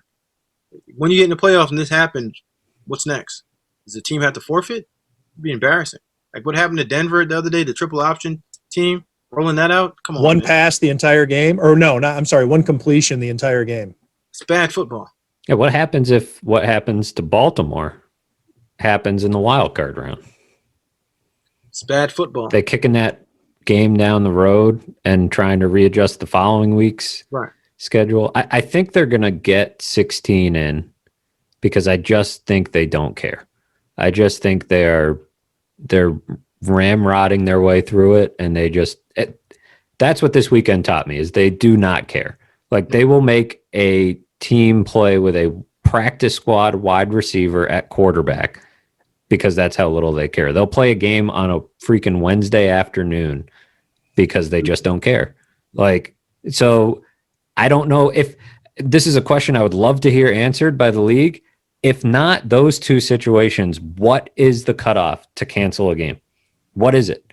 Because if it's not the Ravens, I don't know what it is.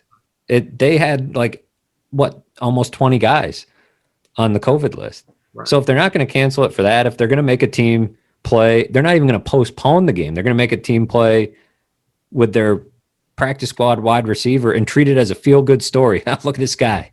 Yeah. Give him having a go.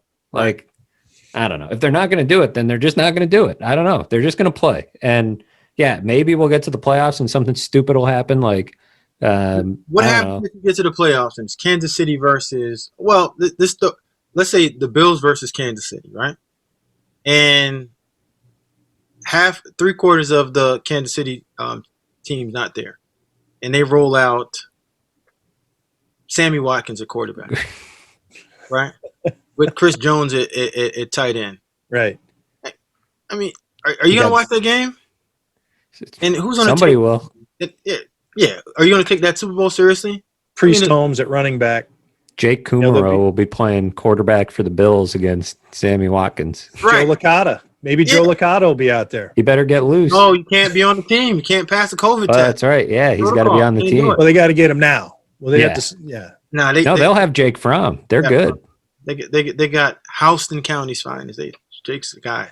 They got Jake Fromm just chilling at the Marriott downtown or something to make Here's sure a possibility. I they're wonder if they get to week 16 and get through week 16 or 15, I should say. And then they say, all right, we're taking the next 2 weeks off. We're just going to cancel the last 2 weeks of the season. They enact that playoff formula that they came up with a couple of months back where we just add a couple extra teams. Everybody goes into lockdown, but we finally at least got to what you got? I'm Patrick Mahomes. I just signed my $500 million contract. I don't get paid, so no. Because you didn't play those 2 games. Yeah, Yeah, so there's take that that. off the table. There's that. I just signed my contract this year, and I need my money. Yeah, all of a sudden those game checks got a little bigger. Yep. A little bigger for Patrick Mahomes than they are for Jake Kumaro. Exactly. Saying that we're not going to play this game, like you don't play, no one gets paid. Like, no, I'm putting my hand up. Well, the NFL could Isn't that kind of ridiculous to begin with? Or isn't it kind of ridiculous to begin with that a game gets canceled and you're just not going to pay these guys? They're playing in a pandemic. They're doing everything. Like the Steelers would have forfeited a game check for, and really everybody's like, really annoys me about this whole thing is how a team gets it and they're like the bad guys. Like, they screwed up. Terrible. They screwed up. Like the strength coach apparently, was the start of the spread in Baltimore. So Lamar Jackson's going to lose his game check because of the strength coach. That's just as unfair as Big Ben losing his game check because of the Ravens strength coach. And the villainizing of the people who get it and this holier than thou of those who don't. Right. They're like, well, we're doing everything right. Man, it's going to get you too. Like that's how this thing works. It's not looking at it saying, man, this Bills team's real disciplined. I'm not going in that building. Like, Except for it's the a tight end virus. room. Right, exactly. It's been the Bills are, I don't know, in the top half of the league in terms of guys that have landed on that list. But just in general, like if it hasn't gotten into your building, you're probably it's just as much luck as anything else. And the fact that they would not pay guys despite going into this season knowing this was a possibility, I think is asinine considering all the risk these guys are taking. And the work that they put in, really. That's whole one week's thing of work. that I've always thought was kind of backwards about getting paid for playing the game is the idea that you're not getting paid to work.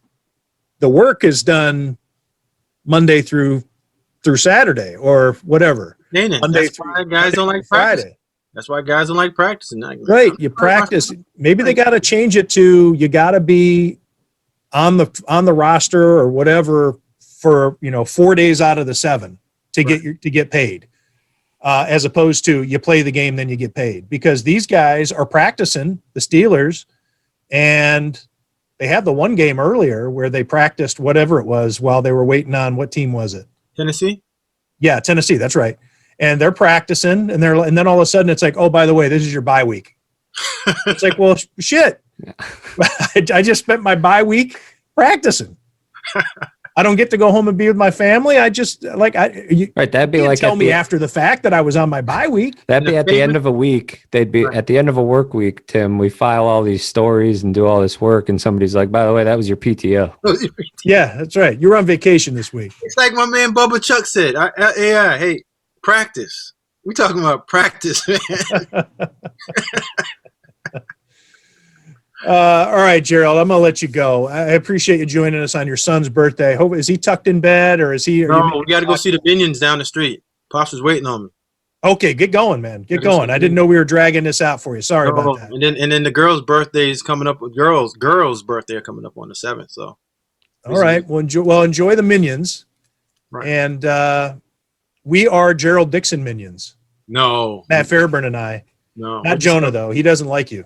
But Matt and I beat his UB guys up too much, man. But he doesn't understand that his UB guys are my Maryland guys. Those are 2 Maryland guys. Jonah's right now. The reason he couldn't be on the show is he's still counting up Jarrett Patterson's yardage. He's still tallying it up. It's like a pinball machine. It's still spinning. The reels are still spinning. It's like the votes when you get that many of them. They take. Yeah, they're like Biden's votes. They just keep piling in. There was a spike over. There was a big dump. A big dump overnight. The numbers are real. The votes were real. So we got to count them. Yeah. So we're the yards. We got to count them. Gerald Dixon, thanks so much, man. We'll catch you next week. All right, be good.